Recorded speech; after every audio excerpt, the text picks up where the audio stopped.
ਗਾਡੀ ਰਾਹ ਪੁਸਤਕ ਦਾ ਅਗਲਾ ਲੇਖ ਹੈ ਦਿਲ ਦਾ ਮਜੈਲ ਸਰਦਾਰ ਮਨੋਹਰ ਸਿੰਘ ਗਿੱਲ। ਇਸ ਜਾਣੀ ਪਛਾਣੀ ਸ਼ਖਸੀਅਤ ਨਾਲ ਮੇਰਾ ਵਾਹ ਹਾਸ਼ਮ ਸ਼ਾਹ ਯਾਦਗਾਰੀ ਟਰੱਸਟ ਦੀ ਜਨਰਲ ਸਕੱਤਰੀ ਵੇਲੇ ਉਸ ਸਮੇਂ ਪਿਆ ਜਦੋਂ ਟਰੱਸਟ ਵੱਲੋਂ ਆਰੰਭੇ ਇੱਕ ਸੱਭਿਆਚਾਰਕ ਮੇਲੇ ਦੇ ਸਾਲ 2002 ਵਿੱਚ ਇਹਨਾਂ ਨੂੰ ਸਨਮਾਨਿਤ ਕਰਨ ਦਾ ਫੈਸਲਾ ਸੰਸਥਾ ਦੀ ਕਾਰਜਕਾਰਨੀ ਕਮੇਟੀ ਨੇ ਲਿਆ ਸੀ। ਸਾਡੇ ਦੋਸਤਾਂ ਵਿੱਚ ਕੁਝ ਮਤਭੇਦਾਂ ਦੇ ਚਲਦਿਆਂ ਟਰੱਸਟ ਦੀ ਲੀਡਰਸ਼ਿਪ ਵਿੱਚ ਕੁਝ ਤਬਦੀਲੀ ਆਈ ਸੀ, ਜਿਸ ਨਾਲ ਪਿਛਲੇ 8-9 ਸਾਲ ਤੋਂ ਚੱਲਦੇ ਆ ਰਹੇ ਸੱਭਿਆਚਾਰਕ ਮੇਲਿਆਂ ਵਿੱਚ ਕੁਝ ਖੜੋਤ ਜਿਹੀ ਆਈ ਹੋਈ ਸੀ। ਇਸ ਖੜੋਤ ਨੂੰ ਤੋੜਨ ਲਈ ਟਰੱਸਟ ਦੀ ਨਿਰਪੱਖਤਾ ਸਾਬਤ ਕਰਨ ਤੇ ਸੰਸਥਾ ਦੇ ਕੰਮਾਂ ਨੂੰ ਉਜਾਗਰ ਕਰਨ ਲਈ ਕੁਝ ਮੈਂਬਰ ਸਹਿਬਾਨ ਦੇ ਜ਼ੋਰ ਦੇਣ ਤੇ ਵੱਡੀਆਂ ਹਸਤੀਆਂ ਦੇ ਨਾਂ ਸਨਮਾਨ ਲਈ ਪ੍ਰਪੋਜ਼ ਕੀਤੇ ਗਏ ਸਨ, ਜਿਨ੍ਹਾਂ ਵਿੱਚ ਹੋਰਨਾਂ ਤੋਂ ਇਲਾਵਾ ਦਾਰਾ ਸਿੰਘ ਤੇ ਸਰਦਾਰ ਮਨੋਹਰ ਸਿੰਘ ਗਿੱਲ, ਜੋ ਉਸ ਸਮੇਂ ਭਾਰਤ ਦੇ ਚੀਫ ਇਲੈਕਸ਼ਨ ਕਮਿਸ਼ਨਰ ਸਨ, ਸ਼ਾਮਲ ਸਨ। ਇਹਨਾਂ ਦੋਵਾਂ ਹਸਤੀਆਂ ਨਾਲ ਸਾਡੀ ਕੋਈ ਸਿੱਧੀ ਜਾਣ ਪਛਾਣ ਨਾ ਹੋਣ ਕਾਰਨ ਇਹਨਾਂ ਨਾਲ ਸੰਪਰਕ ਸਾਧਨ ਵਿੱਚ ਮੁਸ਼ਕਿਲ ਮਹਿਸੂਸ ਕਰ ਰਹੇ ਸਾਂ। ਖੈਰ, ਪਹਿਲਵਾਨ ਤੇ ਫਿਲਮ ਐਕਟਰ ਦਾਰਾ ਸਿੰਘ ਨਾਲ ਤਾਂ ਆਸਾਨੀ ਨਾਲ ਹੀ ਸੰਪਰਕ ਹੋ ਗਿਆ, ਪਰ ਸਰਦਾਰ ਮਨੋਹਰ ਸਿੰਘ ਗਿੱਲ ਦੇ ਜ਼ਿੰਮੇਵਾਰੀ ਵਾਲੇ ਵੱਡੇ ਅਹੁਦੇ ਤੇ ਹੁੰਦਿਆਂ ਤੇ ਸਾਡੀਆਂ ਸੀਮਤ ਸੰਭਾਵਨਾਵਾਂ ਕਰਕੇ ਪਹੁੰਚ ਕਰਨ, ਜਿਸ ਦਾ ਵੇਰਵਾ ਇਸ ਪੁਸਤਕ ਵਿੱਚ ਹੀ ਜਨਰਲ ਹਿੰਮਤ ਸਿੰਘ ਗਿੱਲ ਵਾਲੇ ਲੇਖ 'ਚ ਦਰਜ ਕੀਤਾ ਗਿਆ ਹੈ, ਤੇ ਮਿਲਣ ਉਪਰੰਤ ਵਾਰਤਾਲਾਪ ਬਹੁਤ ਦਿਲਚਸਪ ਤੇ ਭਾਵਪੂਰਤ ਸੀ। ਟਰੱਸਟ ਵੱਲੋਂ ਲਾਈ ਗਈ ਸੇਵਾ ਨੂੰ ਮੁੱਖ ਰੱਖਦਿਆਂ ਹੋਇਆਂ ਮੈਂ ਤੇ ਸਰਦਾਰ ਕੁਲਦੀਪ ਸਿੰਘ ਸੰਧੂ ਜਨਰਲ ਹਿੰਮਤ ਸਿੰਘ ਦੇ ਕਹੇ ਅਨੁਸਾਰ 5 ਜਨਵਰੀ 2002 ਨੂੰ ਸ਼ਤਾਬਦੀ ਰਾਹੀਂ ਦਿੱਲੀ ਪਹੁੰਚ ਗਏ।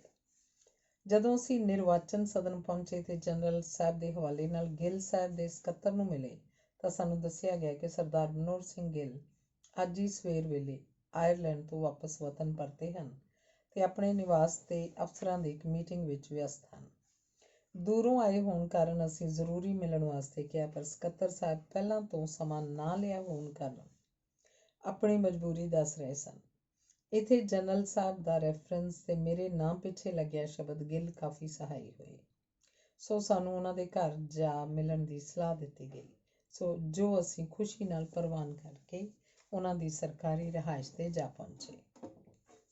ਇੱਥੇ ਵੀ ਸਿਕਿਉਰਿਟੀ ਮੁਲਾਜ਼ਮਾਂ ਨੂੰ ਆਪਣਾ ਕਾਰਡ ਵਿਖਾਇਆ ਤਾਂ ਗਿੱਲ ਸਰਨੇਮ ਦਾ ਜਾਦੂ ਚੱਲ ਗਿਆ ਤੇ ਸਾਨੂੰ ਘਰ ਵਿੱਚ ਹੀ ਬਣੇ ਇੱਕ ਗੈਸਟ ਹਾਊਸ ਵਿੱਚ ਬੈਠ ਕੇ ਇੰਤਜ਼ਾਰ ਕਰਨ ਲਈ ਕਿਹਾ ਗਿਆ, ਜਿੱਥੇ ਸਾਨੂੰ ਤਕਰੀਬਨ 1.5 ਘੰਟੇ ਦੀ ਉਡੀਕ ਕਰਨੀ ਪਈ।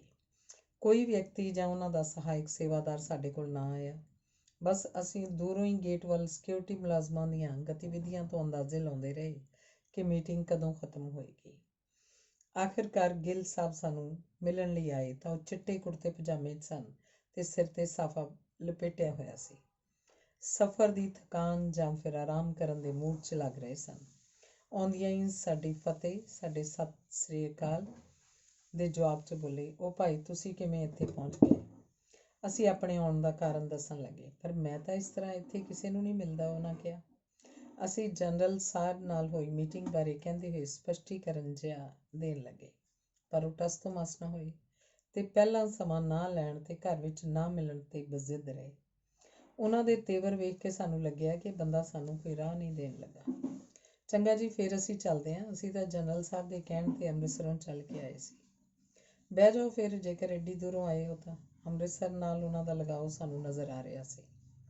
ਧੰਨਵਾਦ ਕਰਦੇ ਹੋਏ ਅਸੀਂ ਬੜੀ ਆਜਜ਼ੀ ਜਿਹੀ ਨਾਲ ਬੈਠ ਗਏ। ਸਾਡੀ ਗੱਲ ਸ਼ੁਰੂ ਹੋਣ ਤੋਂ ਪਹਿਲਾਂ ਹੀ ਕਹਿਣ ਲੱਗੇ, "ਮੈਂ ਇੱਥੇ ਸਿਰਫ 2 ਵਿਅਕਤੀਆਂ ਨੂੰ ਹੀ ਮਿਲਣ ਦੀ ਇਜਾਜ਼ਤ ਦਿੱਤੀ ਹੋਈ ਹੈ। ਇੱਕ ਸਰਦਾਰਨੀ ਸੁਖਬੰਸ ਕੌਰ ਭਿੰਡਰ, ਮੈਂਬਰ ਪਾਰਲੀਮੈਂਟ, ਤੇ ਦੂਸਰੇ ਕੈਪਟਨ ਅਮਰਿੰਦਰ ਸਿੰਘ ਨੂੰ।" "ਪਤਾ ਕਿਉਂ?" ਉਹਨਾਂ ਸਵਾਲ ਕਰਨ ਦੇ ਲਹਿਜੇ 'ਚ ਕਿਹਾ। "ਕਿਉਂਕਿ ਸਰਦਾਰ ਪ੍ਰੀਤਮ ਸਿੰਘ ਭਿੰਡਰ ਦਾ ਮੈਂ ਇੱਕ ਵੱਡਾ ਸਿੱਖ ਅਫਸਰ ਹੋਣ ਕਾਰਨ ਮਾਣ ਕਰਦਾ।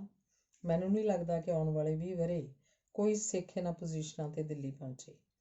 ਅਸੀਂ ਧਿਆਨ ਨਾਲ ਉਹਨਾਂ ਦੀ ਗੱਲ ਸੁਣ ਕੇ ਹੁੰਗਾਰਾ ਭਰ ਰਹੇ ਸੀ। ਮੈਂ ਸੋਚ ਰਿਹਾ ਸਾਂ ਕਿ ਗਿੱਲ ਸਾਹਿਬ ਨੂੰ ਕਿਸੇ ਸਿੱਖ ਦੇ ਚੰਗੇ, ਵੱਡੇ ਤੇ ਵਕਾਰੀ ਰੁਤਬੇ ਉੱਪਰ ਪਹੁੰਚਣ ਦਾ ਮਾਣ ਹੈ, ਜੋ ਸਿੱਖ ਹੋਣ ਦੇ ਨਾਤੇ ਇੱਕ ਚੰਗੀ ਉਸਾਰੂ ਸੋਚ ਹੈ। ਦੂਸਰਾ, ਅਮਰਿੰਦਰ ਸਿੰਘ, ਮੇਰਾ ਉਸ ਨਾਲ 30 ਵਰ੍ਹੇ ਪੁਰਾਣਾ ਰਿਸ਼ਤਾ ਹੈ। ਉਹਨਾਂ ਨੇ ਆਪਣੀ ਗੱਲ ਜਾਰੀ ਰੱਖਦਿਆਂ ਕਿਹਾ। "ਮੈਂ ਉਸ ਸਮੇਂ ਅੰਡਰ ਸੈਕਟਰੀ ਹੁੰਦਾ ਸਾਂ ਤਾਂ ਸਵੇਰੇ ਸਵੇਰੇ ਟਾਈਮਸ ਆਫ ਇੰਡੀਆ ਵਿੱਚ ਖਬਰ ਪੜ੍ਹੀ ਕਿ ਪੰਜਾਬ ਦੇ ਇੱਕ ਸਾਬਕਾ ਮਹਾਰਾਜਾ ਯਾਦਵਿੰਦਰ ਸਿੰਘ, ਜੋ ਉਸ ਸਮੇਂ ਹਾਲੈਂਡ 'ਚ ਭਾਰਤ ਦਾ ਰਾਜਦੂਤ ਸੀ, ਗੁਜ਼ਰ ਗਿਆ ਤੇ ਉਹਦੀ ਡੈੱਡ ਬੋਡੀ ਅੱਜ ਦਿੱਲੀ ਏਅਰਪੋਰਟ 'ਤੇ ਪਹੁੰਚ ਰਹੀ ਹੈ। ਮੇਰੇ ਮਨ ਨੇ ਉਛਾਲਾ ਖਾਧਾ ਤੇ ਮੈਂ ਸੋਚਿਆ ਕਿ ਮੇਰਾ ਦਿੱਲੀ ਏਅਰਪੋਰਟ 'ਤੇ ਉਸ ਦੀ ਦੇਹ ਨੂੰ ਪ੍ਰਾਪਤ ਕਰਨ ਵਾਲਿਆਂ 'ਚ ਸਤਿਕਾਰ ਵਜੋਂ ਸ਼ਾਮਲ ਹੋਣਾ ਜ਼ਰੂਰੀ ਹੈ। ਹਾਲਾਂਕਿ ਮੇਰਾ ਉਸ ਨਾਲ ਕੋਈ ਵੀ ਸਿੱਧਾ ਵਾਸਤਾ ਨਹੀਂ ਸੀ। ਮੇਰੀ ਮਹਾਰਾਜੇ ਨਾਲ ਇਹ ਪਹਿਲੀ ਮੁਲਾਕਾਤ ਸੀ ਜੋ ਅੱਜ ਤੱਕ ਦੋਸਤੀ 'ਚ ਨਿਭ ਰਹੀ ਹੈ। ਪਰ ਇਹ ਸਿਆਸੀ ਲੋਕ ਹੁੰਦੇ ਬੜੇ ਖੁਦਗਰਜ਼ ਨੇ। ਤੁਹਾਨੂੰ ਯਾਦ ਹੈ ਨਾ, ਜਦੋਂ ਆਦਮਪੁਰ 'ਚ ਜ਼ਿਮਨੀ ਚੋਟ ਹੋਈ ਸੀ, ਕਾਂਗਰਸੀ ਉਮੀਦਵਾਰ ਸਿਰਫ 6 ਵੋਟਾਂ ਦੇ ਫਰਕ ਨਾਲ ਜੇਤੂ ਹੋਇਆ ਸੀ। ਅਕਾਲੀਆਂ ਦਾ ਬੜਾ ਭਾਰੀ ਦਬਾਅ ਸੀ ਕਿ ਵੋਟਾਂ ਦੀ ਗਿਣਤੀ ਦੁਬਾਰਾ ਹੋਵੇ। ਮੈਂ ਨਹੀਂ ਮੰਨਿਆ, ਕਿਉਂਕਿ ਮੈਂ ਸਮਝਦਾ ਸਾਂ ਕਿ ਅਕਾਲੀ ਸੱਤਾ 'ਤੇ ਕਾਬਜ਼ ਹਨ ਤੇ ਇਸ ਸਮੇਂ ਵਿਰੋਧੀ ਪਾਰਟੀ ਦੀ ਜਿੱਤ ਇੱਕ ਸਾਫ਼ ਸੁਥਰੀ ਚੋਣ ਦੀ ਇੱਕ ਚੰਗੀ ਪਿਰਤ ਪਾਏਗੀ। ਉਸ ਸਮੇਂ ਇਹੀ ਅਮਰਿੰਦਰ ਚੋਣ ਕਮਿਸ਼ਨ ਤੇ ਮੇਰੀਆਂ ਸਿਫਤਾਂ ਕਰਦਾ ਨਹੀਂ ਸੀ ਥੱਕਦਾ। ਅੱਜ ਉਹ ਮੈਨੂੰ ਅਕਾਲੀਆਂ ਪ੍ਰਤੀ ਪੱਖਪਾਤ ਕਰਨ ਦਾ ਦੋਸ਼ ਦੇ ਰਿਹਾ ਹੈ। ਇਹ ਸਿਆਸਤ ਬੜੀ ਗੰਦੀ ਖੇਡ ਹੈ। ਇਹਨਾਂ ਅਕਾਲੀਆਂ ਦੀ ਸੁਣ ਲਓ। ਮਾਰ ਖਾਣ ਨੂੰ, ਕੁਰਬਾਨੀਆਂ ਕਰਨ ਨੂੰ ਮਝੈਲ ਲੱਗੇ ਤੇ ਅਹੁਦੇ ਲੈਣ ਲਈ ਸਾਰੇ ਮਲਵਈ। ਮੈਂ ਤਾਂ ਕਹਿੰਦਾ ਕਿ ਸਾਰੇ ਪੰਜਾਬ ਦਾ, ਖਾਸ ਕਰਕੇ ਸਾਡੇ ਮਾਝੇ ਦੇ ਇਲਾਕੇ ਦਾ ਵਧੇਰੇ ਨੁਕਸਾਨ ਇਹਨਾਂ ਅਕਾਲੀਆਂ ਨੇ ਹੀ ਕੀਤਾ। ਮੋਰਚੇ ਐਵੇਂ ਕੇਂਦਰ ਸਰਕਾਰ ਵਿਰੁੱਧ ਲਾਈ ਰੱਖਦੇ ਨੇ।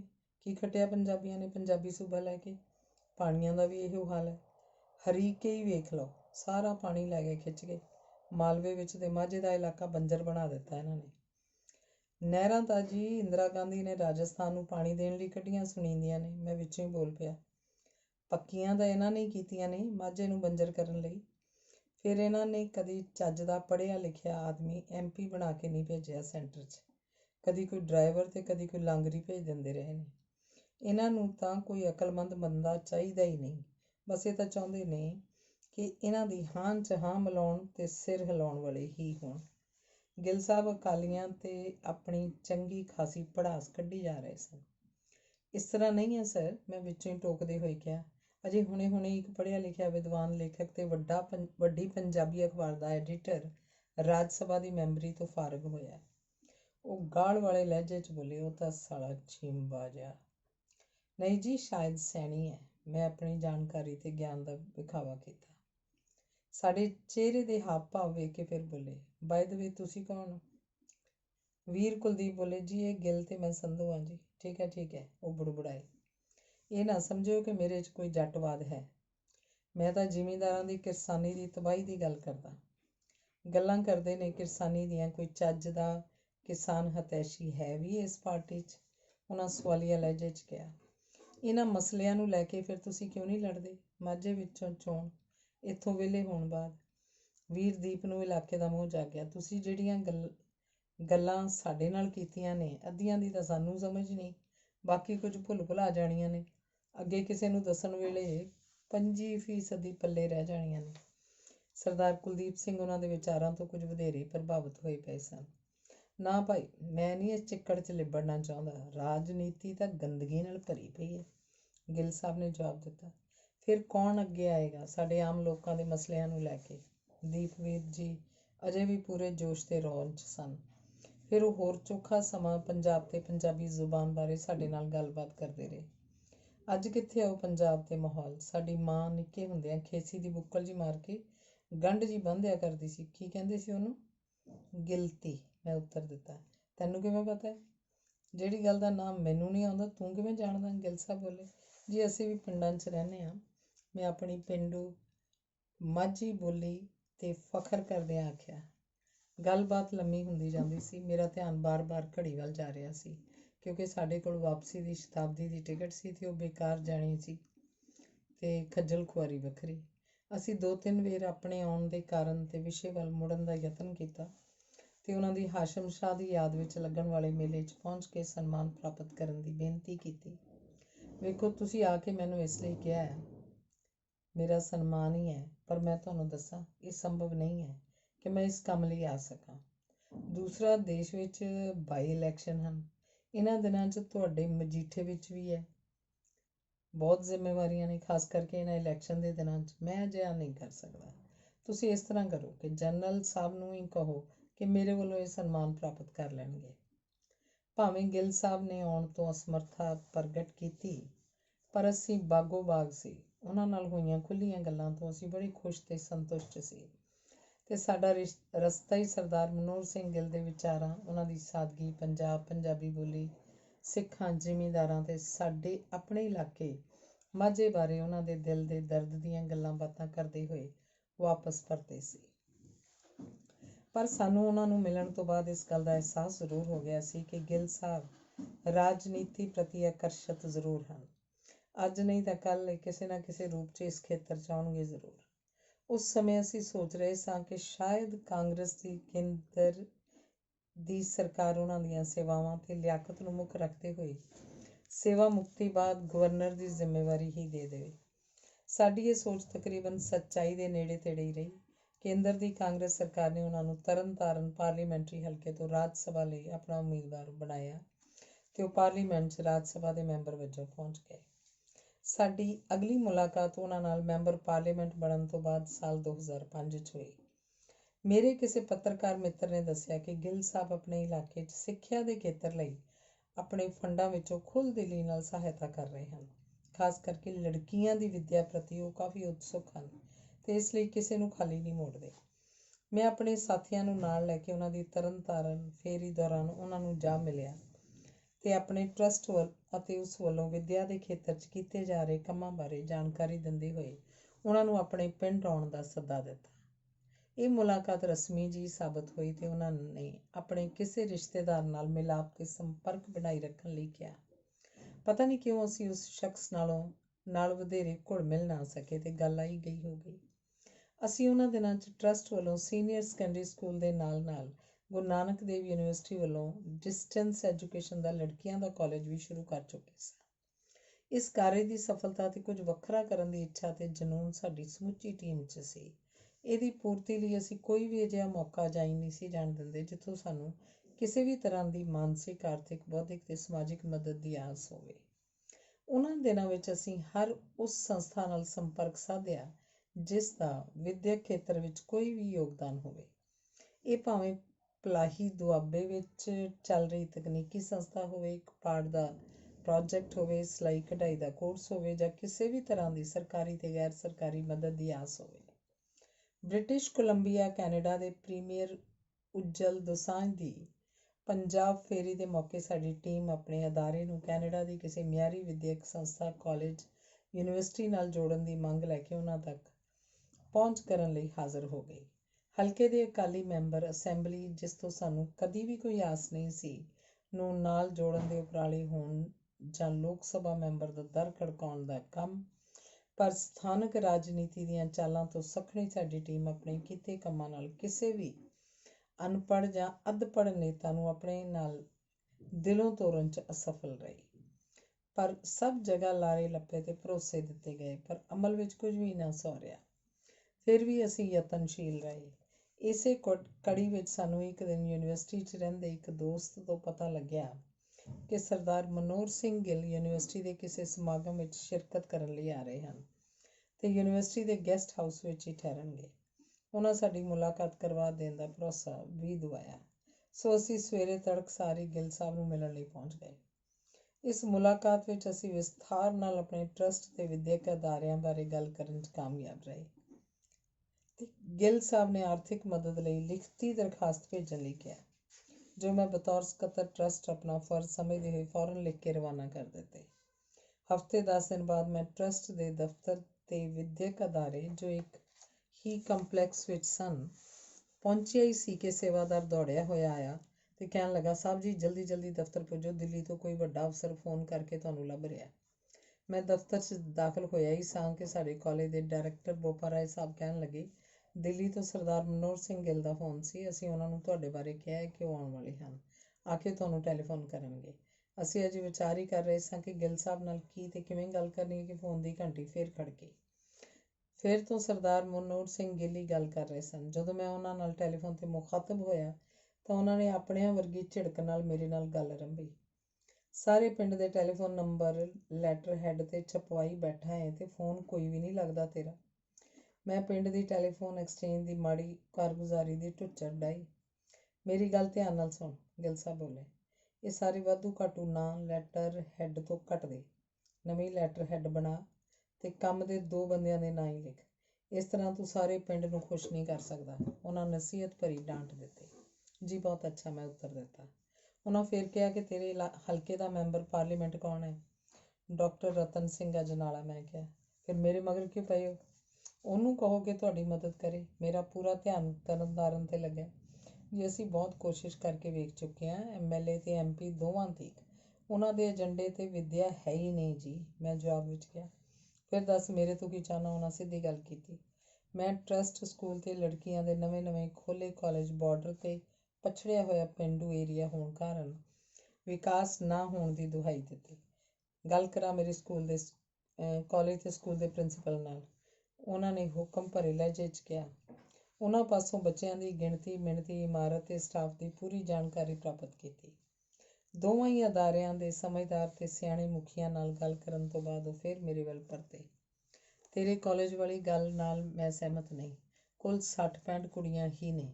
ਸਕੂਲ ਬਾਰੇ ਦੱਸ ਕੀ ਮਦਦ ਹੋ ਸਕਦੀ ਹੈ? ਜੀ ਬਹੁਤ ਕੁਝ ਕੀਤਾ ਜਾ ਸਕਦਾ ਹੈ। ਦੱਸ ਨਾ ਕੀ ਚਾਹੁੰਦਾ ਹੈ? ਉਹਨਾਂ ਫਿਰ ਸਵਾਲ ਕੀਤਾ।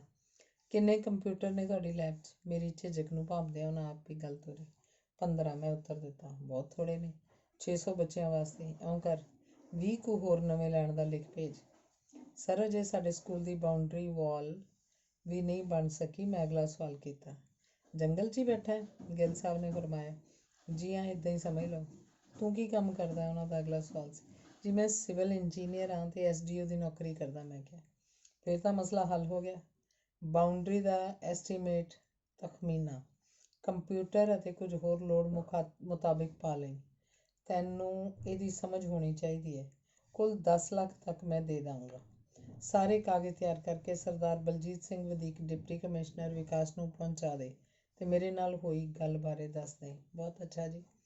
ਅਸੀਂ ਤੁਰੰਤ ਤਖਮੀਨੇ ਬਣਾ ਕੇ ਦਰਖਾਸਤ ਵਧੀਕ ਡਿਪਟੀ ਕਮਿਸ਼ਨਰ ਸਾਹਿਬ ਸਰਦਾਰ ਬਲਜੀਤ ਸਿੰਘ ਨੂੰ ਪੁੱਜਦੀ ਕਰ ਦਿੱਤੀ।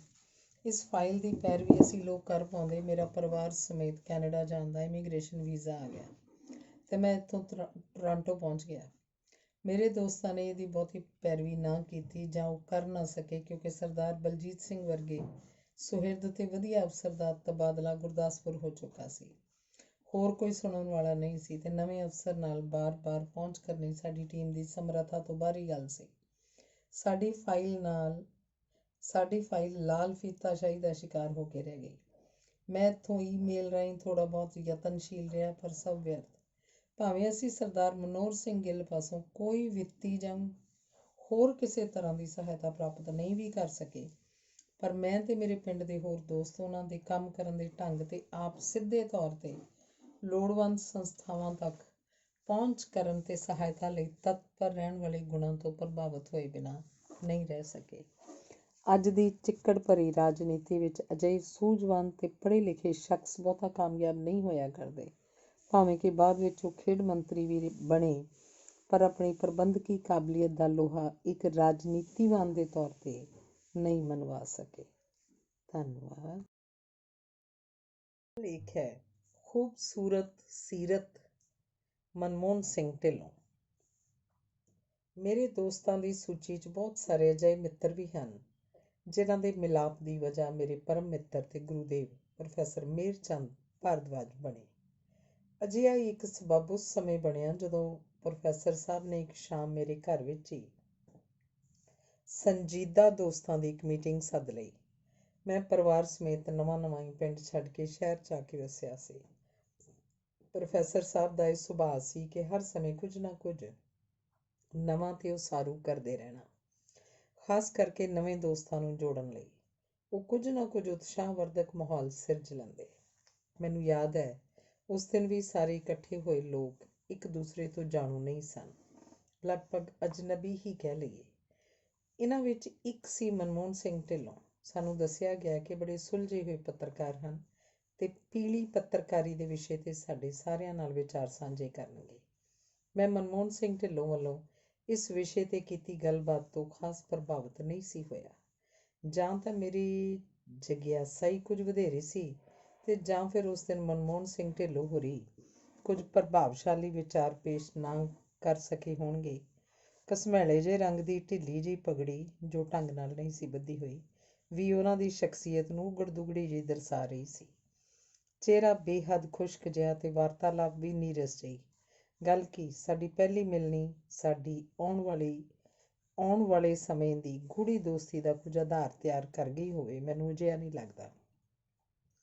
ਪਰ ਫਿਰ ਵੀ ਕੋਈ ਨਾ ਕੋਈ ਅਜਿਹੀ ਗੱਲਬਾਤ ਜਾਂ ਵਾਰਤਾਲਾਪ ਜ਼ਰੂਰ ਹੋਈ ਹੋਏਗੀ ਜਿਸ ਦੀ ਵਜ੍ਹਾ ਨਾਲ ਸਾਡਾ ਦੁਬਾਰਾ ਮਿਲਾਪ ਹੋਇਆ, ਜੋ ਅੱਗੇ ਚੱਲ ਕੇ ਸਾਡੇ ਵਿਚਾਰਾਂ ਦੀ ਸਾਂਝ ਦੇ ਨਾਲ ਨਾਲ ਗੂੜੀ ਦੋਸਤੀ 'ਚ ਤਬਦੀਲ ਹੋਣ ਦਾ ਕਾਰਨ ਬਣੀ ਹੋਏਗੀ। ਅਗਲੀਆਂ ਕੁਝ ਮੁਲਾਕਾਤਾਂ ਵਿੱਚ ਮੈਨੂੰ ਮਨਮੋਹਨ ਦੀ ਸ਼ਖਸੀਅਤ ਦੇ ਅੰਦਰਲੇ ਗੁਣਾਂ ਬਾਰੇ ਪਤਾ ਲੱਗਦਾ ਗਿਆ ਤੇ ਅਸੀਂ ਇੱਕ ਦੂਸਰੇ ਦੇ ਕਰੀਬ ਆਉਂਦੇ ਗਏ। ਮਨਮੋਹਨ ਚਿਹਰੇ ਤੇ ਸੁਭਾਅ ਤੋਂ ਜਿੰਨਾ ਰੁੱਖਾ ਲੱਗਿਆ ਸੀ, ਉਸ ਤੋਂ ਕਈ ਗੁਣਾ ਵਧੇਕ ਉਹ ਦਿਲ ਦਾ ਹੀਰਾ ਨਿਕਲਿਆ।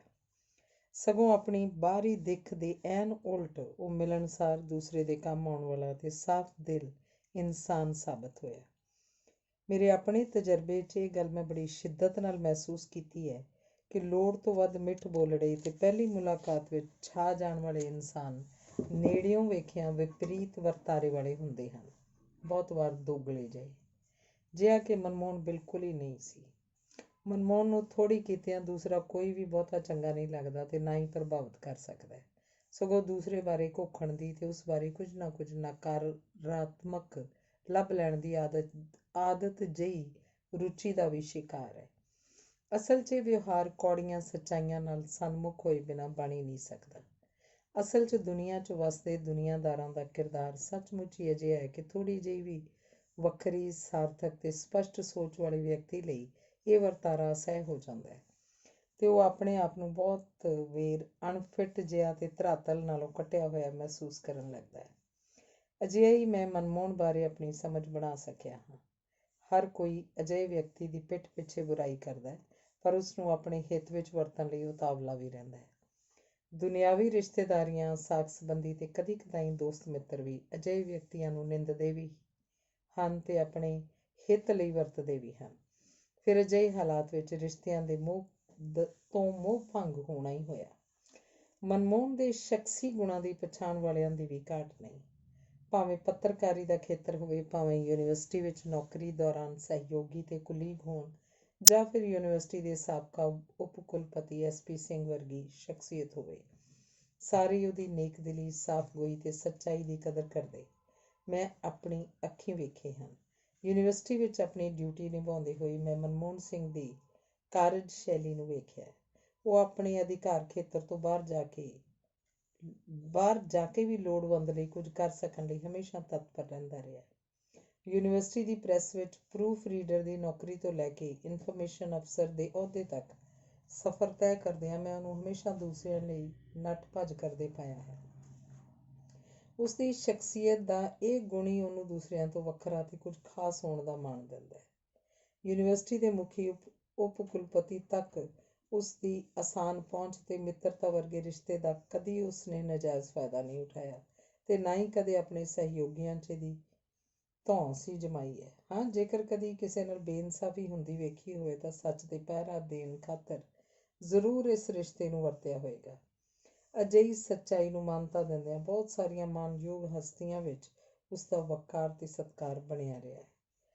ਦੁਨੀਆਦਾਰੀ ਤੇ ਵਪਾਰਕ ਰਿਸ਼ਤਿਆਂ ਵਿੱਚ ਇੰਨਾ ਭੋਲਾ ਆਦਮੀ ਮੈਂ ਕਿਧਰੇ ਨਹੀਂ ਵੇਖਿਆ। ਮੈਂ ਹਾਲੇ ਨਵਾਂ ਹੀ ਕੈਨੇਡਾ ਆਇਆ ਸੀ ਕਿ ਸ਼ੌਕ ਨੇ ਰੋਜ਼ੀ ਰੋਟੀ ਦਾ ਰੂਪ ਵੀ ਲੈ ਲਿਆ ਤੇ ਮੈਨੂੰ ਟੋਰਾਂਟੋ ਵਿੱਚ ਕਿਸੇ ਅਖਬਾਰ ਤੇ ਰੇਡੀਓ ਤੇ ਕੰਮ ਕਰਨ ਦਾ ਮੇਰਾ ਮਨ ਭਾਉਂਦਾ ਕੰਮ ਮਿਲ ਗਿਆ, ਜਿਸ ਵਿੱਚ ਪੈਰ ਪੈਰ ਤੇ ਮੈਨੂੰ ਮਨਮੋਹਨ ਦੀ ਸਲਾਹ ਤੇ ਪੇਸ਼ੇਵਰ ਹੁਨਰ ਦੀ ਲੋੜ ਅਨੁਭਵ ਹੁੰਦੀ ਰਹੀ।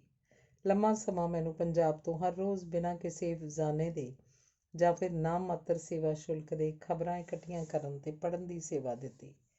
ਜਦੋਂ ਮੈਂ ਆਪਣਾ ਅਖਬਾਰ ਕੱਢਣ ਦਾ ਨਿਰਣਾ ਲਿਆ ਤਾਂ ਪੰਜਾਬ ਵਿੱਚ ਦਫ਼ਤਰ ਖੋਲ੍ਹਣ ਤੋਂ ਲੈ ਕੇ ਅਖਬਾਰ ਤਿਆਰ ਕਰਨ ਦਾ ਸਾਰਾ ਕੰਮ ਮਨਮੋਹਨ ਕੋਲ ਹੀ ਸੀ। ਜਿਵੇਂ ਕਿ ਇਸ ਪੇਸ਼ੇ ਨਾਲ ਸੰਬੰਧਿਤ ਲੋਕ ਜਾਣਦੇ ਹੀ ਹਨ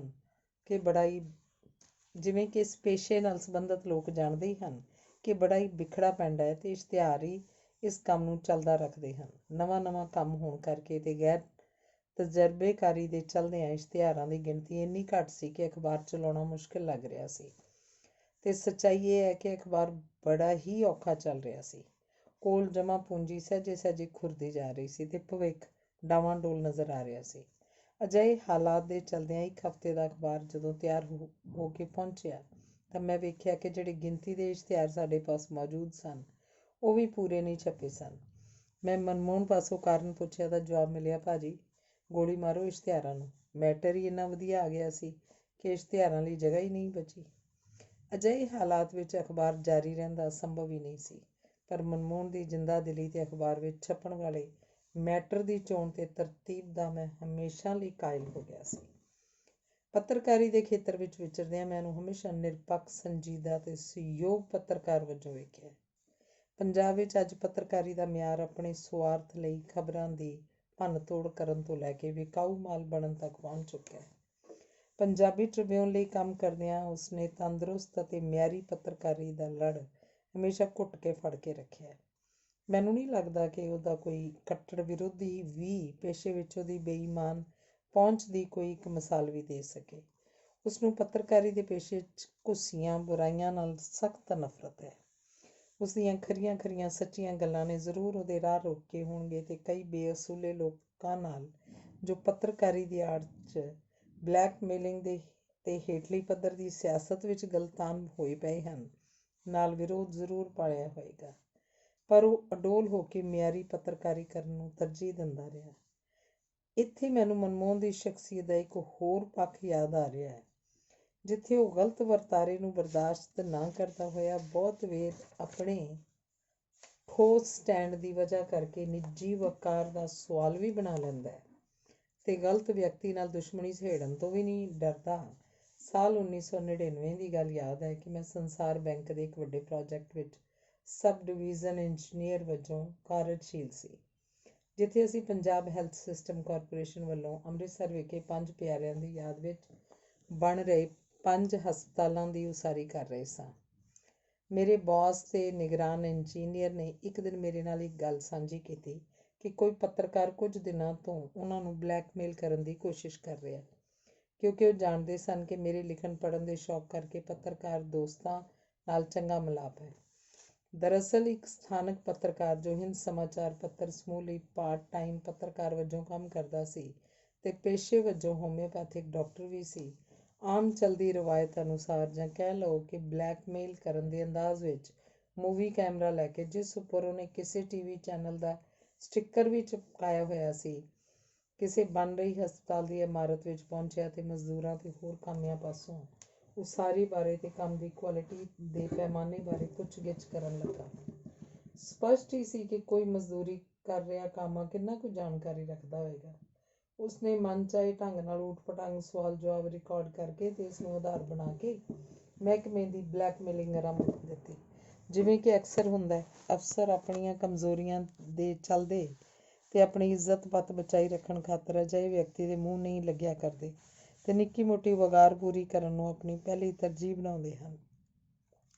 ਇਸੇ ਕਮਜ਼ੋਰੀ ਨੂੰ ਭਾਂਪਦੇ ਹੋਏ ਅਜਿਹੇ ਗਲਤ ਅਨਸਰ ਆਪਣਾ ਉੱਲੂ ਸਿੱਧਾ ਕਰਨ ਵਿੱਚ ਸਫਲ ਹੋ ਜਾਂਦੇ ਹਨ। ਅਜਿਹਾ ਹੀ ਕੁਝ ਮੇਰੇ ਸੀਨੀਅਰ ਅਫਸਰ ਨਾਲ ਵਾਪਰ ਰਿਹਾ ਸੀ, ਜਦੋਂ ਕਿ ਪਹਿਲਾਂ ਵੀ ਇਸ ਨੌ-ਨਿਹਾਦ ਪੱਤਰਕਾਰ ਦੀ ਕੁਝ ਸੇਵਾ ਕਰ ਚੁੱਕੇ ਸਨ, ਪਰ ਲਾਲਚ ਵਾਸੋਂ ਪੱਤਰਕਾਰ ਸੱਜਣ ਕੁਝ ਵਧੇਰੇ ਚੰਬਲ ਰਿਹਾ ਸੀ। ਪਰ ਜਿਵੇਂ ਕਿ ਉਹਦੇ ਮੂੰਹ ਨੂੰ ਲਹੂ ਲੱਗ ਚੁੱਕਾ ਸੀ ਤੇ ਉਹ ਬਾਰ-ਬਾਰ ਬਲੈਕਮੇਲ ਕਰਦਾ ਹੀ ਜਾ ਰਿਹਾ ਸੀ, ਜਦੋਂ ਦਫ਼ਤਰ 'ਚ ਇਸ ਗੱਲ ਦਾ ਜ਼ਿਕਰ ਆਰੰਭ ਹੋਇਆ ਤਾਂ ਮੈਂ ਇਸ ਨਾਲ ਨਜਿੱਠਣ ਲਈ ਆਪਣੀਆਂ ਸੇਵਾਵਾਂ ਦੀ ਪੇਸ਼ਕਸ਼ ਕੀਤੀ। ਕੁਝ ਸ਼ਰਤਾਂ ਤਹਿਤ ਮੈਨੂੰ ਇਹ ਜ਼ਿੰਮੇਵਾਰੀ ਦਿੱਤੀ ਗਈ। ਮੈਂ ਇਹ ਗੱਲ ਆਪਣੇ ਦੋਸਤ ਪੱਤਰਕਾਰਾਂ ਨਾਲ ਸਾਂਝੀ ਕੀਤੀ ਤਾਂ ਮਨਮੋਹਨ ਢਿੱਲੋਂ ਨੇ ਆਪਣੇ ਇੱਕ ਹੋਰ ਸਹਿਯੋਗੀ ਪੱਤਰਕਾਰ ਤੇ ਸਾਡੇ ਸਾਂਝੇ ਮਿੱਤਰ ਜਸਬੀਰ ਭੱਟੀ ਨਾਲ ਮਿਲ ਕੇ ਇਸ ਦੀ ਤਹਿ ਤੱਕ ਜਾਣ ਤੇ ਉਸਦੀ ਬਲੈਕਮੇਲ ਕਰਨ ਵਾਲੇ ਪੱਤਰਕਾਰ ਨੂੰ ਸਬਕ ਸਿਖਾਉਣ ਦਾ ਨਿਰਣਾ ਲਿਆ। ਮੈਨੂੰ ਚੰਗੀ ਤਰ੍ਹਾਂ ਯਾਦ ਹੈ ਕਿ ਉਹ ਪੱਤਰਕਾਰ 2 ਦਿਨ ਬਾਅਦ ਮੁਆਫ਼ੀ ਲਈ ਹਾਜ਼ਰ ਹੋ ਗਿਆ ਸੀ। ਇਹ ਗੱਲ ਵੱਖਰੀ ਹੈ ਕਿ ਮੇਰੇ ਅਫਸਰ ਹੀ ਗੱਲ ਨੂੰ ਦੂਰ ਤੱਕ ਲੈ ਜਾਣ ਲਈ ਸਹਿਮਤ ਨਹੀਂ ਸਨ ਹੋਏ, ਵਰਨਾ ਮੇਰੇ ਇਹ ਦੋਵੇਂ ਪੱਤਰਕਾਰ ਦੋਸਤ ਅਗਲੀ ਕਾਨੂੰਨੀ ਕਾਰਵਾਈ ਲਈ ਨਾ ਸਿਰਫ ਤਿਆਰ ਸਨ, ਸਗੋਂ ਸਾਡੇ ਦਫ਼ਤਰ ਦੇ ਸੱਚ ਦੇ ਹੱਕ 'ਚ ਖੜ੍ਹਨ ਲਈ ਨਿਰੰਤਰ ਦਬਾਅ ਬਣਾ ਰਹੇ ਸਨ। ਅਜਿਹਾ ਖਤਰਨਾਕ ਤੇ ਦੁਸ਼ਮਣੀ ਸਹੇੜਨ ਵਾਲਾ ਕੰਮ ਕਿਸੇ ਦੂਸਰੇ ਦੀ ਖਾਤਰ ਅੱਜ ਦੇ ਦੌਰ 'ਚ ਕਰਨ ਵਾਲਾ ਕੋਈ ਵਿਰਲਾ ਹੀ ਨਜ਼ਰ ਆਉਂਦਾ ਹੈ, ਉਹ ਵੀ ਆਪਣੇ ਪੱਤਰਕਾਰ ਭਾਈਚਾਰੇ ਦੇ ਵਿਰੁੱਧ। ਅਜਿਹੀ ਸ਼ਖਸੀਅਤ ਤੇ ਕਿਰਦਾਰ ਦਾ ਮਾਲਕ ਹੈ ਮਨਮੋਹਨ ਸਿੰਘ ਢਿੱਲੋਂ। ਹਮੇਸ਼ਾ ਆਪਣੇ ਦੋਸਤਾਂ ਦੇ ਕੰਮ ਆਉਣ ਵਾਲਾ ਯਾਰਾਂ ਦਾ ਯਾਰ। ਵਰਿੰਦਰ ਵਾਲੀਆ ਤੇ ਗੁਲਜ਼ਾਰ ਸਿੰਘ ਸੰਧੂ ਵਰਗੇ ਅਸੂਲ ਪ੍ਰਸਤ ਸਾਹਿਤ ਤੇ ਪੱਤਰਕਾਰੀ ਦੇ ਸੱਚੇ ਸਿਪਾਹੀਆਂ ਨੇ ਜ਼ਰੂਰ ਮਨਮੋਹਨ ਦੀ ਕਦਰ ਪਾਈ ਹੈ। ਉਸ ਤਰ੍ਹਾਂ ਪੱਤਰਕਾਰੀ ਦੇ ਖੇਤਰ ਵਿੱਚ ਕੰਮ ਕਰਦੇ ਲੋਕਾਂ ਵਿੱਚ ਉਸਦੀ ਆਪਣੀ ਥਾਂ ਹੈ ਤੇ ਦੋਸਤਾਂ ਦਾ ਵੀ ਘੇਰਾ ਚੋਖਾ ਵਿਸ਼ਾਲ ਹੈ।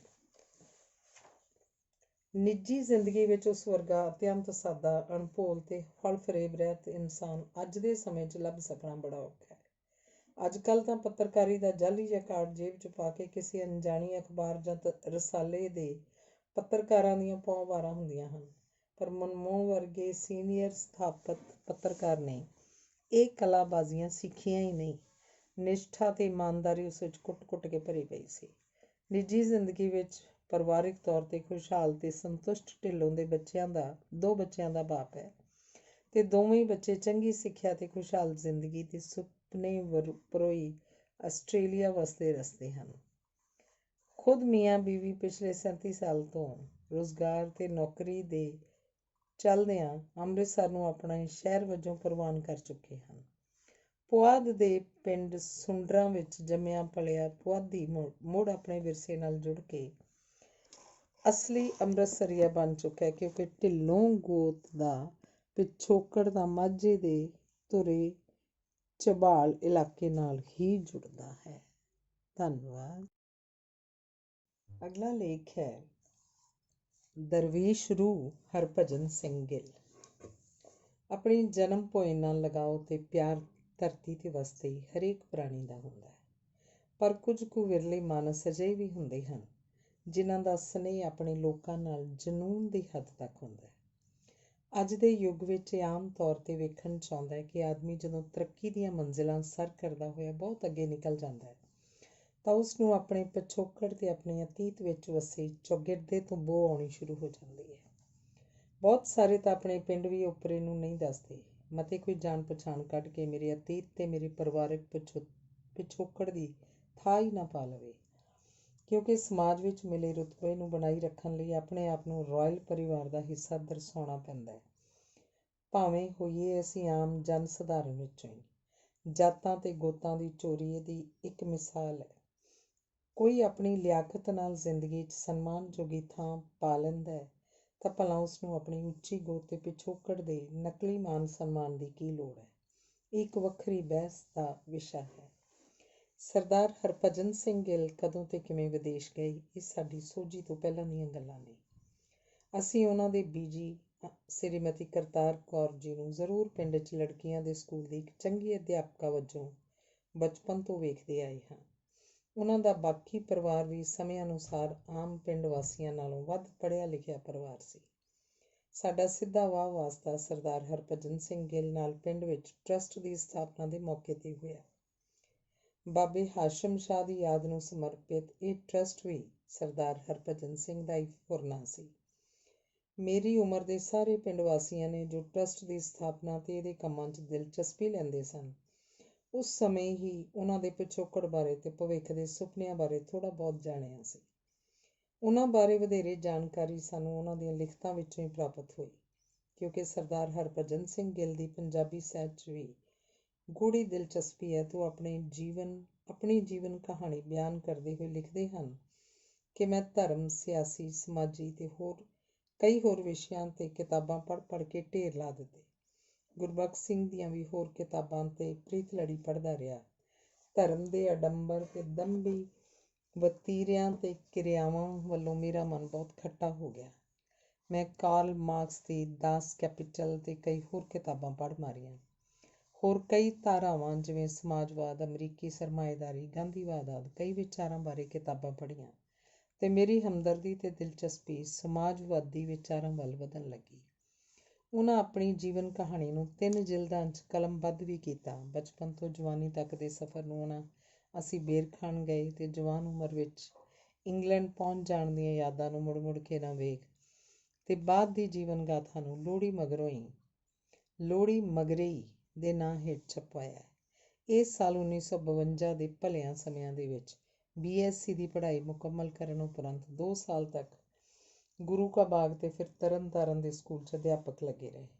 1954 'ਚ BT ਕਰਨ ਬਾਅਦ ਜ਼ਿਲ੍ਹਾ ਸਕੂਲ ਬੋਰਡ ਵੱਲੋਂ ਪਹਿਲੀ ਨਿਯੁਕਤੀ ਨੌਸ਼ਹਿਰਾ ਪੁੰਨੂਆਂ ਵਿਖੇ ਹੋਈ ਤੇ ਬਾਅਦ ਵਿੱਚ ਉਹ ਆਪਣੇ ਜੱਦੀ ਪਿੰਡ ਜਗਦੇਵ ਕਲਾਂ ਦੇ ਨਜ਼ਦੀਕ ਪੰਜਾਬੀ ਜਗਤ ਵਿੱਚ ਪ੍ਰਸਿੱਧ ਰਚਨਾ ਜੰਗਨਾਮਾ ਸਿੰਘਾਂ ਤੇ ਫਰੰਗੀਆਂ ਦੇ ਲੇਖਕ ਸ਼ਾਹ ਮੁਹੰਮਦ ਦੇ ਜੱਦੀ ਪਿੰਡ ਵਡਾਲਾ ਵੀਰਮ ਵਿੱਚ ਅਧਿਆਪਕ ਜਾ ਲੱਗੇ ਸਨ, ਜਿੱਥੋਂ ਉਹਨਾਂ ਨੂੰ ਪੰਜਾਬੀ ਸਾਹਿਤ ਤੇ ਸਮਾਜ ਸੇਵਾ ਦੀ ਲਗਨ ਲੱਗੀ ਹੋਏਗੀ, ਜਿਹੜੀ ਉਹਨਾਂ ਦੇ 1964 ਵਿੱਚ ਇੰਗਲੈਂਡ ਜਾ ਵਸਣ ਤੇ ਉੱਥੇ ਜਾ ਕੇ ਚੰਗੇ ਜੀਵਨ ਲਈ ਸੰਘਰਸ਼ ਕਰਨ ਤੋਂ ਬਾਅਦ ਸਥਾਪਿਤ ਹੋਣ ਉਪਰੰਤ ਵੀ ਵਾਪਸ ਆਪਣੇ ਲੋਕਾਂ ਦੇ ਭਵਿੱਖ ਲਈ ਕੁਝ ਚੰਗਾ ਤੇ ਨਿੱਘਰ ਕੰਮ ਕਰਨ ਲਈ ਪ੍ਰੇਰਨਾ ਦਾ ਸਰੋਤ ਬਣੀ ਰਹੀ।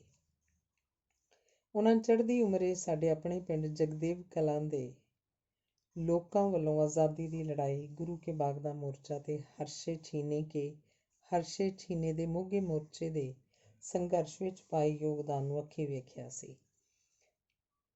ਇਸੇ ਕਰਕੇ ਉਹਨਾਂ ਨੂੰ ਪਿੰਡ ਵਾਸੀਆਂ ਦੀ ਸਲਾਹੀਅਤ ਤੇ ਯੋਗਤਾ ਵਿੱਚ ਪੂਰਨ ਵਿਸ਼ਵਾਸ ਸੀ। ਇਸੇ ਵਿਸ਼ਵਾਸ ਤੇ ਪਿੰਡ ਪ੍ਰਤੀ ਉਹਨਾਂ ਦੇ ਸਨੇਹ ਨੇ ਸਰਦਾਰ ਹਰਭਜਨ ਸਿੰਘ ਗਿੱਲ ਨੂੰ ਆਪਣੀ ਸੇਵਾ ਮੁਕਤੀ ਤੋਂ ਬਾਅਦ ਪਿੰਡ ਦੀ ਬਿਹਤਰੀ ਵਾਸਤੇ ਕੁਝ ਕਰਨ ਲਈ ਪ੍ਰੇਰਿਆ। ਉਹਨਾਂ ਦਾ ਇਹ ਸੁਪਨਾ ਹਾਸ਼ਮ ਸ਼ਾਹ ਯਾਦਗਾਰੀ ਟਰੱਸਟ ਦੇ ਰੂਪ 'ਚ ਸਾਹਮਣੇ ਆਇਆ। ਸਾਲ 1991 ਨੂੰ ਇਸ ਦੀ ਸਥਾਪਨਾ ਸਮੇਂ 1 ਲੱਖ ਰੁਪਏ ਦੀ ਰਾਸ਼ੀ ਦਾ ਯੋਗਦਾਨ ਸਰਦਾਰ ਹਰਭਜਨ ਸਿੰਘ ਗਿੱਲ ਨੇ ਦਿੱਤਾ। ਉਸ ਸਮੇਂ ਦੇ ਹਿਸਾਬ ਨਾਲ ਇਹ ਕੋਈ ਛੋਟੀ ਰਕਮ ਨਹੀਂ ਸੀ। ਗੱਲ ਇੱਥੇ ਖਤਮ ਨਹੀਂ ਹੋਈ, ਸਗੋਂ ਇਹ ਸੇਵਾ ਉਹਨਾਂ ਨੇ ਨਿਰੰਤਰ ਜਾਰੀ ਰੱਖੀ। ਅਸੀਂ ਉਹਨਾਂ ਦੀ ਵਤਨ ਫੇਰੀ ਦੀ ਤੀਬਰਤਾ ਨਾਲ ਇੰਤਜ਼ਾਰ ਕਰਦੇ, ਕਿਉਂਕਿ ਅਸੀਂ ਜਾਣਦੇ ਸਾਂ ਕਿ ਉਹ ਹਰ ਵਾਰੀ ਆਪਣੇ ਲਾਏ ਬੂਟੇ ਨੂੰ ਵੱਧਦਾ ਫੁੱਲਦਾ ਵੇਖ ਕੇ ਜਿੱਥੇ ਖੁਸ਼ ਹੁੰਦੇ, ਉੱਥੇ ਨਾਲ ਦੀ ਨਾਲ ਇੱਕ ਵਾਰ 1 ਲੱਖ ਦੀ ਹੋਰ ਸਹਾਇਤਾ ਰਾਸ਼ੀ ਦੀ ਮਦਦ ਕਰਦੇ, ਜਿਸ ਨਾਲ ਆਰਥਿਕ ਮੰਦੀ ਦੇ ਦੌਰ ਦੀਆਂ ਸਾਰੀਆਂ ਹੀ ਲੋੜਾਂ ਪੂਰੀਆਂ ਹੁੰਦੀਆਂ ਰਹੀਆਂ। ਤੇ ਨਾ ਸਿਰਫ ਟਰੱਸਟ, ਸਗੋਂ ਹਾਸ਼ਮ ਸ਼ਾਹ ਦੇ ਨਾਂ 'ਤੇ ਉਸਰੇ ਤੇ ਪ੍ਰਫੁੱਲਤ ਹੋਏ ਇੱਕ ਵਿਦਿਅਕ ਅਦਾਰੇ ਦੀਆਂ ਮੁੱਢਲੀਆਂ ਜ਼ਰੂਰਤਾਂ ਨੂੰ ਪੂਰਾ ਕਰਨ ਵਿੱਚ ਅਸੀਂ ਪਿੰਡ ਵਾਸੀ ਕਾਮਯਾਬ ਹੋਏ। ਸਰਦਾਰ ਹਰਭਜਨ ਸਿੰਘ ਦੀ ਪ੍ਰੇਰਨਾ ਸਦਕਾ ਉਹਨਾਂ ਦੇ ਤਾਇਆ ਜੀ ਦੇ ਪੁੱਤਰਾਂ ਦੇ ਪਰਿਵਾਰ ਨੇ ਵੀ, ਜਿਨ੍ਹਾਂ ਵਿੱਚ ਸਰਦਾਰ ਸੁਰਜੀਤ ਸਿੰਘ ਗਿੱਲ, ਕਿਰਪਾਲ ਸਿੰਘ ਗਿੱਲ ਤੇ ਕੁਲਬੀਰ ਸਿੰਘ ਗਿੱਲ ਸ਼ਾਮਲ ਨੇ, ਸਮੇਂ-ਸਮੇਂ ਟਰੱਸਟ ਦੀ ਭਰਪੂਰ ਸਹਾਇਤਾ ਕੀਤੀ। ਸਰਦਾਰ ਜੋਗਿੰਦਰ ਸਿੰਘ ਢਿੱਲੋਂ, ਜਿਨ੍ਹਾਂ ਦਾ ਨਾਨਕਾ ਪਿੰਡ ਜਗਦੇਵ ਕਲਾਂ ਹੈ ਤੇ ਦੇਸ਼ ਦੀ ਵੰਡ ਦੇ ਮਾੜੇ ਸਮੇਂ ਨੂੰ ਉਹਨਾਂ ਇੱਥੇ ਕੱਟਿਆ ਸੀ, ਨੇ ਵੀ ਪਿੰਡ ਪ੍ਰਤੀ ਆਪਣਾ ਆਭਾਰ ਤੇ ਸਤਿਕਾਰ ਪ੍ਰਗਟ ਕਰਦਿਆਂ ਇਸ ਟਰੱਸਟ ਦੀ ਵੱਡੀ ਸਹਾਇਤਾ ਕੀਤੀ, ਜੋ ਦੂਸਰਿਆਂ ਲਈ ਇੱਕ ਮਿਸਾਲ ਵਜੋਂ ਜਾਣੀ ਜਾਂਦੀ ਰਹੇਗੀ। ਸਰਦਾਰ ਜੋਗਿੰਦਰ ਸਿੰਘ ਢਿੱਲੋਂ ਅੱਜ ਕੱਲ੍ਹ ਫਲੋਰੀਡਾ ਦੇ ਵਸਨੀਕ ਹਨ। ਹਾਲਾਂਕਿ ਬਹੁਤ ਸਾਰੇ ਦੇਸ਼ ਵਿਦੇਸ਼ 'ਚ ਵਸਦੇ ਲੋਕ ਟਰੱਸਟ ਲਈ ਕੰਮ ਕਰਨ ਜਾਂ ਦਾਨ ਦੇਣ ਦੀਆਂ ਵੱਡੀਆਂ ਡੀਂਗਾਂ ਮਾਰ ਕੇ ਆਪਣੇ ਨਾਂ ਦੀਆਂ ਖਬਰਾਂ ਅਖਬਾਰਾਂ 'ਚ ਛਪਵਾ ਕੇ ਝੂਠੀ ਸ਼ੋਹਰਤ ਹਾਸਲ ਕਰਦੇ ਰਹੇ, ਜਿਨ੍ਹਾਂ ਦੇ ਵਾਅਦੇ ਕਦੇ ਵੀ ਵਫਾ ਨਾ ਹੋਏ ਤੇ ਉਹਨਾਂ ਨੇ ਬੀਤੇ ਤੋਂ ਵੀ ਕੋਈ ਸਬਕ ਨਾ ਸਿੱਖਿਆ। ਸਰਦਾਰ ਹਰਭਜਨ ਸਿੰਘ ਗਿੱਲ ਦੀ ਦਰਿਆ-ਦਿਲੀ ਤੇ ਵੱਡੇਪਣ ਦੀ ਸਿਫਤ ਕਰਨੋਂ ਨਹੀਂ ਰਹਿ ਸਕਦਾ, ਜਦੋਂ ਮੈਂ ਯਾਦ ਕਰਦਾ ਹਾਂ ਕਿ ਮੇਰੀ ਜਨਰਲ ਸਕੱਤਰ ਵਜੋਂ ਟਰੱਸਟ ਦੀ ਸੇਵਾ ਦੌਰਾਨ ਹਰੇਕ ਫੇਰੀ ਦੇ ਆਖਰੀ ਦਿਨ ਮੈਨੂੰ ਮਿਲਣ ਆਉਣ ਲਈ ਕਹਿੰਦੇ ਤੇ ਵਾਪਸੀ ਸਮੇਂ ਕੋਲ ਬਚੀ ਹੋਈ ਭਾਰਤੀ ਕਰੰਸੀ ਦੀ ਸਾਰੀ ਰਾਸ਼ੀ ਮੇਰੇ ਸਪੁਰਦ ਕਰਕੇ ਟਰੱਸਟ ਦੇ ਫੰਡ ਵਿੱਚ ਪਾਉਣ ਲਈ ਦੇ ਵੀ ਦਿੰਦੇ। ਉਹਨਾਂ ਦਾ ਵੱਡਪਣ ਸਿਰਫ ਟਰੱਸਟ ਲਈ ਫੰਡ ਜੁਟਾਉਣ ਤੱਕ ਹੀ ਸੀਮਤ ਨਹੀਂ, ਸਗੋਂ ਟਰੱਸਟ ਦੇ ਬਾਨੀ ਦੀ ਹੈਸੀਅਤ ਵਿੱਚ ਤੇ ਟਰੱਸਟ ਦੇ ਸੰਵਿਧਾਨ ਅਨੁਸਾਰ ਮਿਲੀਆਂ ਤਾਕਤਾਂ ਨਾਲ ਟਰੱਸਟ ਤੇ ਵਿਦਿਅਕ ਅਦਾਰੇ ਦੇ ਕੰਮਾਂ ਦਾ ਲੇਖਾ-ਜੋਖਾ, ਚੋਣ ਤੇ ਹੋਰ ਕਾਰਜਾਂ ਵਿੱਚ ਅਧਿਕਾਰਤ ਤੌਰ 'ਤੇ ਹਰ ਤਰ੍ਹਾਂ ਦੀ ਦਖਲ-ਅੰਦਾਜ਼ੀ ਕਰਨ ਦਾ ਹੱਕ ਰੱਖਣ ਦੇ ਬਾਵਜੂਦ ਵੀ ਟਰੱਸਟ ਤੇ ਪਿੰਡ ਦੀਆਂ ਧੜੇਬਾਜ਼ੀਆਂ ਤੋਂ ਹਮੇਸ਼ਾ ਨਿਰਲੀਪ ਰਹੇ। ਹਾਲਾਂਕਿ ਉਹ ਪਿੰਡ ਦੇ ਧੜੇਬੰਦੀਆਂ ਵਾਲੇ ਪਿਛੋਕੜ ਬਾਰੇ ਵੀ ਜਾਣਦੇ ਹਨ। ਉਹਨਾਂ ਆਪਣੀ ਕਿਤਾਬ ਲੋਹੜੀ ਮਗਰਈ ਵਿੱਚ ਟਰੱਸਟ ਦੀ ਸਥਾਪਨਾ ਵੇਲੇ ਦਾ ਜ਼ਿਕਰ ਕਰਦਿਆਂ ਖੁਦ ਲਿਖਿਆ ਕਿ ਜਗਦੇਵ ਕਲਾਂ 'ਚ ਧੜੇਬੰਦੀ ਦੀ ਪੁਰਾਣੀ ਰਵਾਇਤ ਹੈ ਤੇ ਹੁਣ ਤੱਕ ਚੱਲ ਰਹੀ ਹੈ। ਕੁਝ ਲੋਕਾਂ ਨੂੰ, ਜੋ ਚੰਗੇ ਮਾਇਆਧਾਰੀ ਸਨ, ਕੁਝ ਈਰਖਾ ਵੀ ਹੋਈ ਕਿ ਉਹ ਆਪ ਤਾਂ ਕੁਝ ਕਰ ਨਾ ਸਕੇ, ਮੈਂ ਪਰਦੇਸ ਬੈਠੇ ਨੇ ਕੁਝ ਯਤਨ ਕੀਤਾ। ਫੋਕੀ ਚੌਧਰ, ਈਰਖਾ, ਨਫ਼ਰਤ, ਪਿੰਡ ਵਾਸੀਆਂ ਨੂੰ ਆਪਸ ਵਿੱਚ ਪਾੜ ਕੇ ਰੱਖਣ ਦੀ ਨੀਤੀ, ਧੜੇਬੰਦੀ, ਨਿੱਜੀ ਲਾਭ, ਚਾਪਲੂਸੀ ਵਰਗੀਆਂ ਬੁਰਾਈਆਂ ਦੀ ਪਰੰਪਰਾ ਅੱਜ ਵੀ ਜਾਰੀ ਹੈ। ਇਸ ਸਭ ਕੁਝ ਦੀ ਘੁਸਪੈਠ ਬੜੀ ਮੁਸ਼ਕਿਲ ਨਾਲ ਬਹੁਤ ਸਾਰੇ ਹਮਦਰਦਾਂ ਤੇ ਚੰਗੀ ਸੋਚ ਵਾਲੇ ਲੋਕਾਂ ਦੀ ਸ਼ਮੂਲੀਅਤ ਨਾਲ ਉਸਾਰੇ ਗਏ ਪਿੰਡ ਤੇ ਇਲਾਕੇ ਦੇ ਇਸ ਪਵਿੱਤਰ ਸਮਝੇ ਜਾਂਦੇ ਅਦਾਰੇ 'ਚ ਵੀ ਹੋ ਚੁੱਕੀ ਹੈ। ਪੜ੍ਹੇ ਲਿਖੇ ਤੇ ਆਪਣੇ ਆਪ ਨੂੰ ਸਾਊ ਕਹਾਉਂਦੇ ਲੋਕਾਂ ਦੀ ਸੋਚ ਸਾਨੂੰ ਕੀ ਤੇ ਵੇਖੀ ਜਾਊ ਵਾਲੀ ਹੋਣ ਕਾਰਨ ਗੈਰ ਜ਼ਰੂਰੀ ਤੇ ਅਸਮਾਜਿਕ ਅਨਸਰ ਹਮੇਸ਼ਾ ਅਜਿਹੇ ਅਦਾਰਿਆਂ ਨੂੰ ਆਪਣੇ ਹਿੱਤਾਂ ਤੇ ਨਿੱਜੀ ਗਰਜ਼ਾਂ ਲਈ ਵਰਤਣ ਵਿੱਚ ਕਾਮਯਾਬ ਹੋ ਜਾਇਆ ਕਰਦੇ ਹਨ। ਰੱਬ ਖੈਰ ਕਰੇ। ਸਰਦਾਰ ਹਰਭਜਨ ਸਿੰਘ ਗਿੱਲ, ਸਵਰਗਵਾਸੀ ਕਰਮ ਸਿੰਘ ਢਿੱਲੋਂ ਤੇ ਕੈਪਟਨ ਜਰਨੈਲ ਸਿੰਘ ਗਿੱਲ ਵਰਗੀਆਂ ਨਿਰਸਵਾਰਥ ਤੇ ਦਰਵੇਸ਼ ਰੂਹਾਂ ਦੇ ਕੀਤੇ ਇਸ ਪਵਿੱਤਰ ਕਾਰਜ ਨੂੰ ਕਿਸੇ ਚੌਧਰ ਦੇ ਭੁੱਖੇ ਸਿਆਸਤਦਾਨ ਦੀ ਨਜ਼ਰ ਨਾ ਲੱਗੇ। ਧੰਨਵਾਦ। ਅਗਲਾ ਲੇਖ ਹੈ ਜਿਉਂ ਮੈਂ ਜਾਣਿਆ ਡਾਕਟਰ ਸਲਮਨ ਨਾਜ਼। ਜ਼ਿੰਦਗੀ ਦੇ ਪੰਧ ਵਿੱਚ ਮਨੁੱਖ ਨੂੰ ਅਨੇਕਾਂ ਲੋਕਾਂ ਨਾਲ ਮਿਲ ਬੈਠਣ ਤੇ ਵਿਚਾਰ ਸਾਂਝੇ ਕਰਨ ਦਾ ਅਵਸਰ ਮਿਲਦਾ ਹੈ। ਇਹਨਾਂ ਮਿਲਣੀਆਂ ਵਿੱਚੋਂ ਬਹੁਤੇ ਲੋਕ ਆਏ ਗਏ ਹੋ ਜਾਂਦੇ ਹਨ। ਬਹੁਤ ਵੇਰ ਤਾਂ ਲੰਮਾ ਸਮਾਂ ਇਕੱਠੇ ਕੰਮ ਕਰਨ ਦੇ ਬਾਵਜੂਦ ਵੀ ਅਸੀਂ ਕੁਝ ਲੋਕਾਂ ਦੀ ਪਛਾਣ ਤੇ ਨਾਮ ਵਿਸਾਰ ਛੱਡਦੇ ਹਾਂ। ਪਰ ਕਈ ਵਾਰ ਗੱਡੀ ਦੇ ਇੱਕ ਡੱਬੇ ਵਿੱਚ ਸਫ਼ਰ ਦੌਰਾਨ ਪਈਆਂ ਸਾਂਝਾਂ ਤਮਾਮ ਉਮਰ ਤੀਕ ਨਿਭਦੀਆਂ ਹਨ। ਅਜਿਹੇ ਮਨੁੱਖਾਂ ਨਾਲ ਬਿਤਾਏ ਸੰਖੇਪ ਜਿਹੇ ਪਲ ਵੀ ਸਾਡੀਆਂ ਮਿੱਠੀਆਂ ਯਾਦਾਂ ਦਾ ਸਰਮਾਇਆ ਬਣ ਜਾਂਦੇ ਹਨ ਤੇ ਉਹਨਾਂ ਪਲਾਂ ਨੂੰ ਬਾਰ-ਬਾਰ ਯਾਦ ਕਰਕੇ ਮਨੁੱਖ ਆਨੰਦਿਤ ਹੋ ਉੱਠਦਾ ਹੈ। ਖਾਸ ਕਰਕੇ ਪਬਲਿਕ ਲਾਈਫ ਵਿੱਚ ਵਿਚਰਨ ਵਾਲੇ ਵਿਅਕਤੀਆਂ ਦਾ ਵਾਸਤਾ ਆਮ ਜਨ ਸਧਾਰਨ ਨਾਲੋਂ ਵਧੇਰੇ ਵੱਖਰੀਆਂ ਸ਼ਖਸੀਅਤਾਂ ਨਾਲ ਪੈਂਦਾ ਰਹਿੰਦਾ ਹੈ। ਅਜਿਹੀਆਂ ਸ਼ਖਸੀਅਤਾਂ ਦੀ ਬਦੌਲਤ ਹੀ ਉਹ ਆਪਣੇ ਜੀਵਨ ਦੇ ਮਿੱਥੇ ਹੋਏ ਉਦੇਸ਼ਾਂ ਦੀ ਪੂਰਤੀ ਲਈ ਤੇ ਵਿੱਢੇ ਹੋਏ ਕੰਮਾਂ ਦੀ ਸੰਪੂਰਨਤਾ ਲਈ ਸੁਚੱਜੀ ਸੇਧ ਪ੍ਰਾਪਤ ਕਰਦਾ ਹੈ। ਅਜਿਹੇ ਮਹੱਤਵਪੂਰਨ ਪੁਰਖਾਂ ਦੀ ਸੰਗਤ ਤੋਂ ਹੀ ਉਹ ਆਪਣੇ ਸ਼ਖਸੀ ਗੁਣਾਂ ਦਾ ਵਿਕਾਸ ਕਰਨ ਦੇ ਕਾਬਿਲ ਬਣਦਾ ਹੈ। ਅਜਿਹੇ ਹੀ ਅਦੁੱਤੀ ਗੁਣਾਂ ਨਾਲ ਕੁਦਰਤ ਵੱਲੋਂ ਵਰੋਸਾਈ ਇੱਕ ਸ਼ਖਸੀਅਤ ਹੈ ਡਾਕਟਰ ਸਲਮਨ ਨਾਜ਼, ਜਿਨ੍ਹਾਂ ਦੀ ਸੰਗਤ ਕਰਕੇ ਕੋਈ ਵੀ ਵਿਅਕਤੀ ਜ਼ਿੰਦਗੀ ਦੇ ਕਈ ਨਵਿਆਂ ਦੇ ਸਾਧਿਆਂ ਤੱਕ ਆਪਣੀ ਪਹੁੰਚ ਵਧਾ ਸਕਦਾ ਹੈ। ਉਹਨਾਂ ਦੀ ਸ਼ਖਸੀਅਤ ਵਿੱਚ ਇੱਕ ਮਿਕਨਾਤੀਸੀ ਖਿੱਚ ਹੈ ਤੇ ਜਗਿਆਸੂ ਬਿਰਤੀ ਦਾ ਮਨੁੱਖ ਇੱਕ ਵਾਰ ਉਹਨਾਂ ਦੇ ਸੰਪਰਕ ਵਿੱਚ ਆ ਕੇ ਫਿਰ ਦੂਰ ਜਾਣ ਬਾਰੇ ਸੋਚ ਵੀ ਨਹੀਂ ਸਕਦਾ। ਇਹੀ ਇੱਕ ਕਾਰਨ ਹੈ ਕਿ ਉਹਨਾਂ ਦੇ ਦੋਸਤਾਂ ਵਿੱਚ ਉਹਨਾਂ ਦੇ ਹਾਣ ਪ੍ਰਵਾਣ ਦੇ ਦੋਸਤਾਂ ਦਾ ਜਮਘਟਾ ਹਮੇਸ਼ਾ ਹੀ ਰਹਿੰਦਾ ਹੈ, ਜਿਨ੍ਹਾਂ ਵਿੱਚ ਬਹੁਤ ਸਾਰੇ ਲੇਖਕ, ਪੱਤਰਕਾਰ, ਕਵੀ, ਕਹਾਣੀਕਾਰ ਤੇ ਕਲਾਕਾਰ ਹੁੰਦੇ ਹਨ। ਇਹਨਾਂ ਵਿੱਚ ਡਾਕਟਰ ਜਸਵੰਤ ਮਾਂਗਟ, ਬਲਬੀਰ ਸਿੰਘ ਮੋਮੀ, ਭੁਪਿੰਦਰ ਸਿੰਘ ਚੀਮਾ, ਹਰਦੇਵ ਸਿੰਘ ਆਰਟਿਸਟ, ਬਲਰਾਜ ਚੀਮਾ, ਗੁਰਦਿਆਲ ਕਮਲ ਤੇ ਪੂਰਨ ਸਿੰਘ ਪਾਂਧੀ ਵਰਗੇ ਸਾਹਿਤਕਾਰ ਤੇ ਸਾਹਿਤਕ ਸੋਝ ਵਾਲੇ ਲੋਕ ਸ਼ਾਮਲ ਹਨ।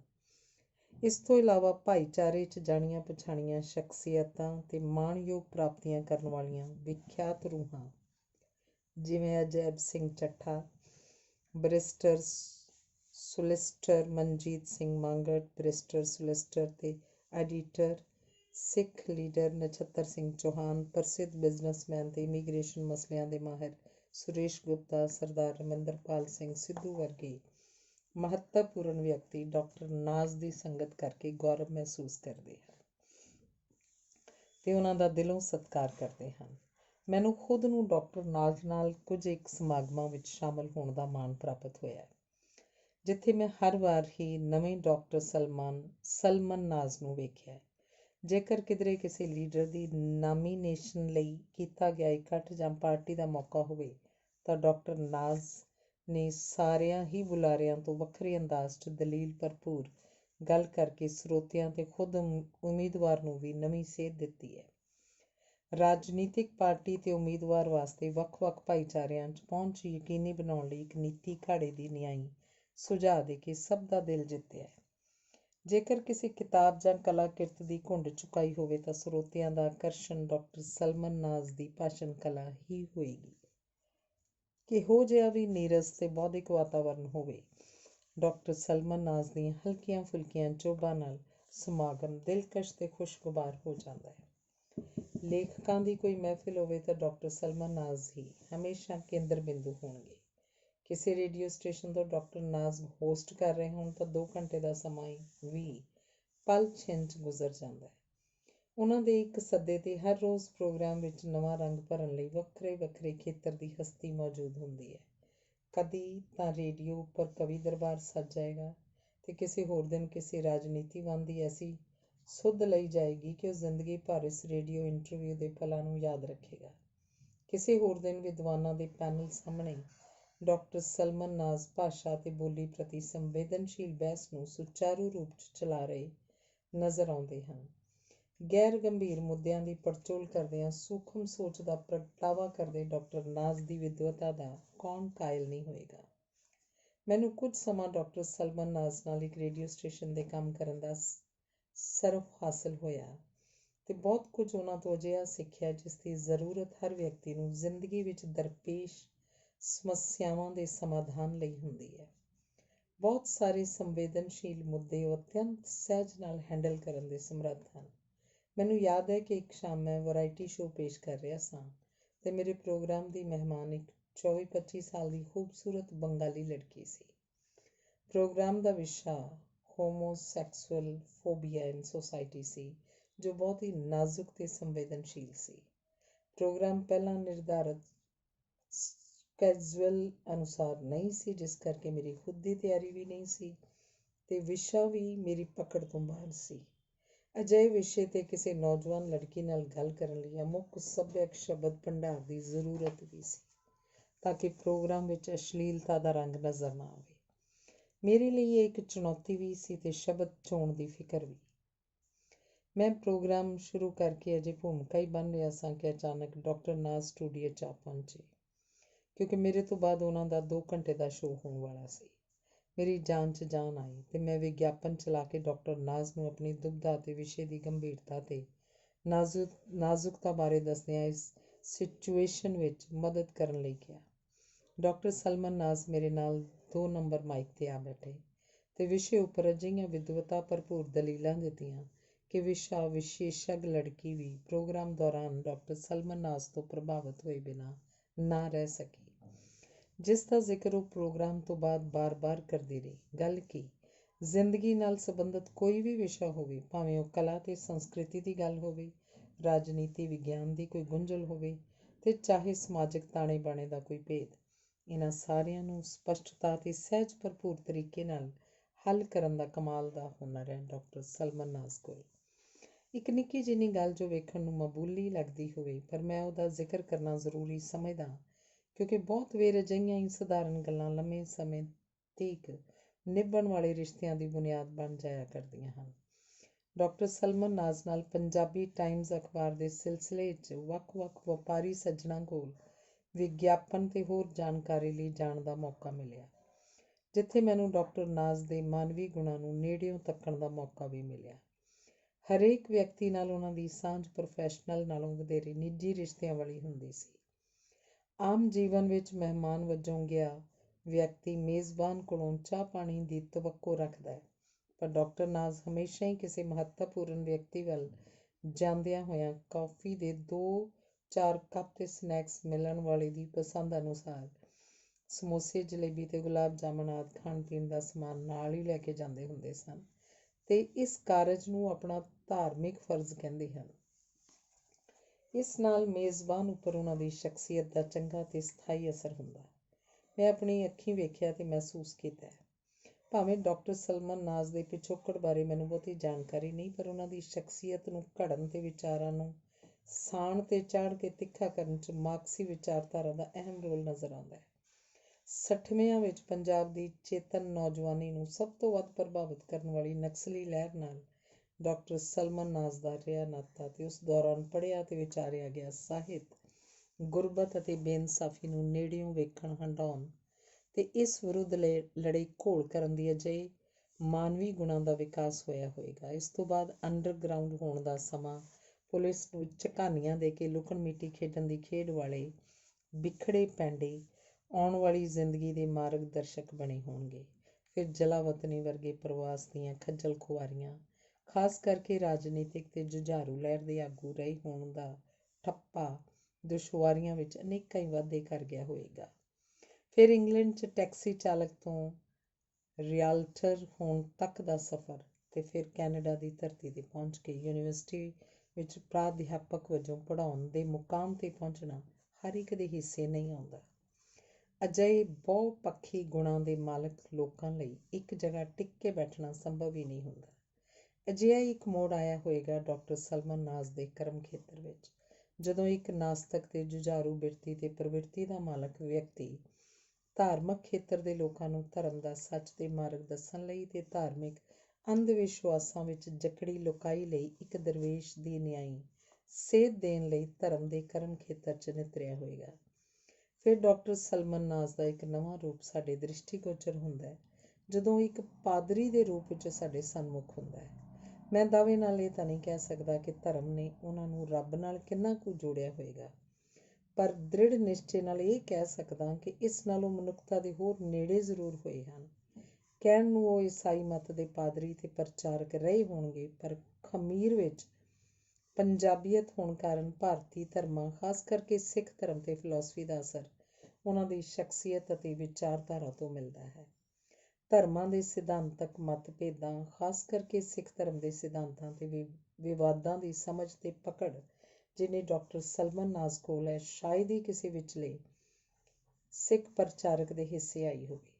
ਸਿੱਖ ਧਰਮ ਦੇ ਵੱਡੇ ਤੋਂ ਵੱਡੇ ਗਿਆਨੀ, ਵੇਦਾਂਤੀ ਤੇ ਪ੍ਰਚਾਰਕ ਵੀ ਸਿੱਖ ਸਿਧਾਂਤ ਨੂੰ ਹਿੰਦੂ ਮਿਥਿਹਾਸ ਦੇ ਚੌਕਟੇ ਵਿੱਚ ਰੱਖ ਕੇ ਹੀ ਵਿਚਾਰਦੇ ਨਜ਼ਰ ਆਉਂਦੇ ਹਨ, ਜਿਸ ਨਾਲ ਸਿੱਖੀ ਦੇ ਬੁਨਿਆਦੀ ਅਸੂਲਾਂ ਦਾ ਹੀ ਘਾਣ ਹੁੰਦਾ ਹੈ। ਸਿੱਖ ਧਰਮ ਬਾਰੇ ਜਿੰਨੀ ਸਪਸ਼ਟਤਾ ਤੇ ਸਿਧਾਂਤਿਕ ਪਕੜ ਮੈਂ ਡਾਕਟਰ ਨਾਜ਼ ਦੇ ਵਿਚਾਰਾਂ 'ਚ ਵੇਖੀ ਹੈ, ਹੋਰ ਕਿਧਰੇ ਨਜ਼ਰ ਨਹੀਂ ਆਈ। ਇਸ ਖੇਤਰ 'ਚ ਖੁੱਲ੍ਹ ਕੇ ਗੱਲ ਕਰਨ ਉੱਪਰ ਖੁਮੈਨੀ ਨੁਮਾ ਅਖੌਤੀ ਸਿੱਖ ਲੀਡਰਾਂ ਦੀ ਧੌਂਸ ਕਰਕੇ ਬਹੁਤ ਸਾਰੇ ਵਿਦਵਾਨ ਚੁੱਪ ਨੂੰ ਹੀ ਤਰਜੀਹ ਦਿੰਦੇ ਹਨ, ਪਰ ਜਦੋਂ ਆਪਣੀ ਸੋਚ ਦੇ ਹਾਣ ਦੇ ਲੋਕਾਂ ਵਿੱਚ ਚਰਚਾ ਹੁੰਦੀ ਹੈ ਤਾਂ ਧਰਮ ਦੇ ਸੱਚ ਉੱਪਰ ਡਾਕਟਰ ਸਲਮਨ ਨਾਜ਼ ਦੇ ਕਮੈਂਟ ਪ੍ਰਭਾਵਸ਼ਾਲੀ ਤੇ ਅਖੀਰੀ ਹੁੰਦੇ ਹਨ। ਅਜਿਹੀ ਇੱਕ ਹੋਰ ਬੇਮਿਸਾਲ ਸ਼ਖਸੀਅਤ ਬਾਰੇ ਜ਼ਿਕਰ ਕਰਨ ਤੋਂ ਮੈਂ ਰਹਿ ਨਹੀਂ ਸਕਦਾ, ਜਿਸ ਦਾ ਸੁਭਾਅ, ਕਿਰਦਾਰ ਤੇ ਕਰਮ ਖੇਤਰ ਬਹੁਤ ਹੱਦ ਤੱਕ ਡਾਕਟਰ ਸਲਮਨ ਨਾਜ਼ ਦੇ ਨੇੜੇ ਤੇੜੇ ਕਿਹਾ ਜਾ ਸਕਦਾ ਹੈ। ਗੱਲ 1986 'ਚ ਲੰਮੀ ਕਾਲੇ ਦੌਰ ਦੀਆਂ ਸਫਲਤਾਵਾਂ ਦੇ ਸਿੱਟੇ ਵਜੋਂ ਬਣੀ ਜਾਂ ਬਣਾਈ ਗਈ ਸਰਦਾਰ ਸੁਰਜੀਤ ਸਿੰਘ ਬਰਨਾਲਾ ਸਰਕਾਰ ਦੇ ਸਮੇਂ ਦੀ ਹੈ, ਜਦੋਂ ਮੇਰੇ ਦੋਸਤਾਂ ਵਾਂਗ ਵਿਚਰਦੇ ਮੇਰੇ ਗੁਰੂ ਅਧਿਆਪਕ ਪ੍ਰੋਫੈਸਰ ਮੇਹਰਚੰਦ ਭਾਰਦਵਾਜ ਖਾਦੀ ਬੋਰਡ ਪੰਜਾਬ ਦੇ ਚੇਅਰਮੈਨ ਸਨ।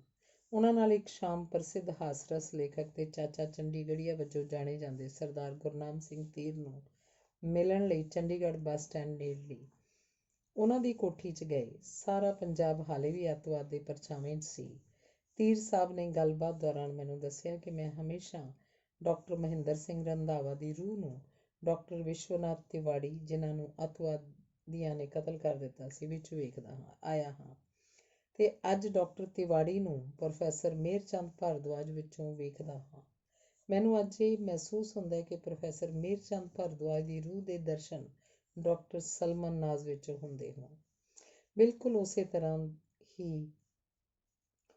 ਹੀ ਤਰ੍ਹਾਂ ਦੀ ਨਿਰਪੱਖ ਸੋਚ, ਬੇਬਾਕ ਗੱਲਬਾਤ ਤੇ ਲਿਖਣੀ, ਵਿਲੱਖਣ ਜੀਵਨ ਸ਼ੈਲੀ, ਉੱਚ ਪਾਏ ਦੇ ਵਿਚਾਰ, ਮਸਲਿਆਂ ਪ੍ਰਤੀ ਗੰਭੀਰਤਾ ਤੇ ਸੁਚੱਜੀ ਸੇਧ ਡਾਕਟਰ ਸਲਮਨ ਨਾਜ਼ ਦੀ ਸ਼ਖਸੀਅਤ ਦੇ ਅਤੁੱਟ ਗੁਣ ਹਨ।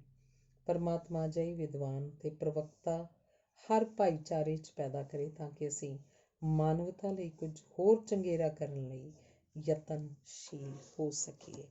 ਆਮੀਨ। ਧੰਨਵਾਦ।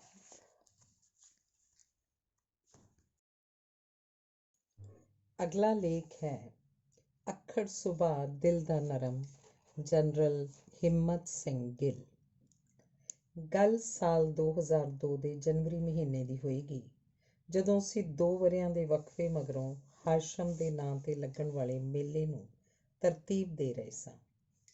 ਅਸਲ ਵਿੱਚ ਇਹਨਾਂ ਸੱਭਿਆਚਾਰਕ ਮੇਲਿਆਂ ਦਾ ਦਾਰੋਮਦਾਰ ਕੁਲਦੀਪ ਧਾਲੀਵਾਲ ਸਿਰ ਹੀ ਹੋਇਆ ਕਰਦਾ ਸੀ।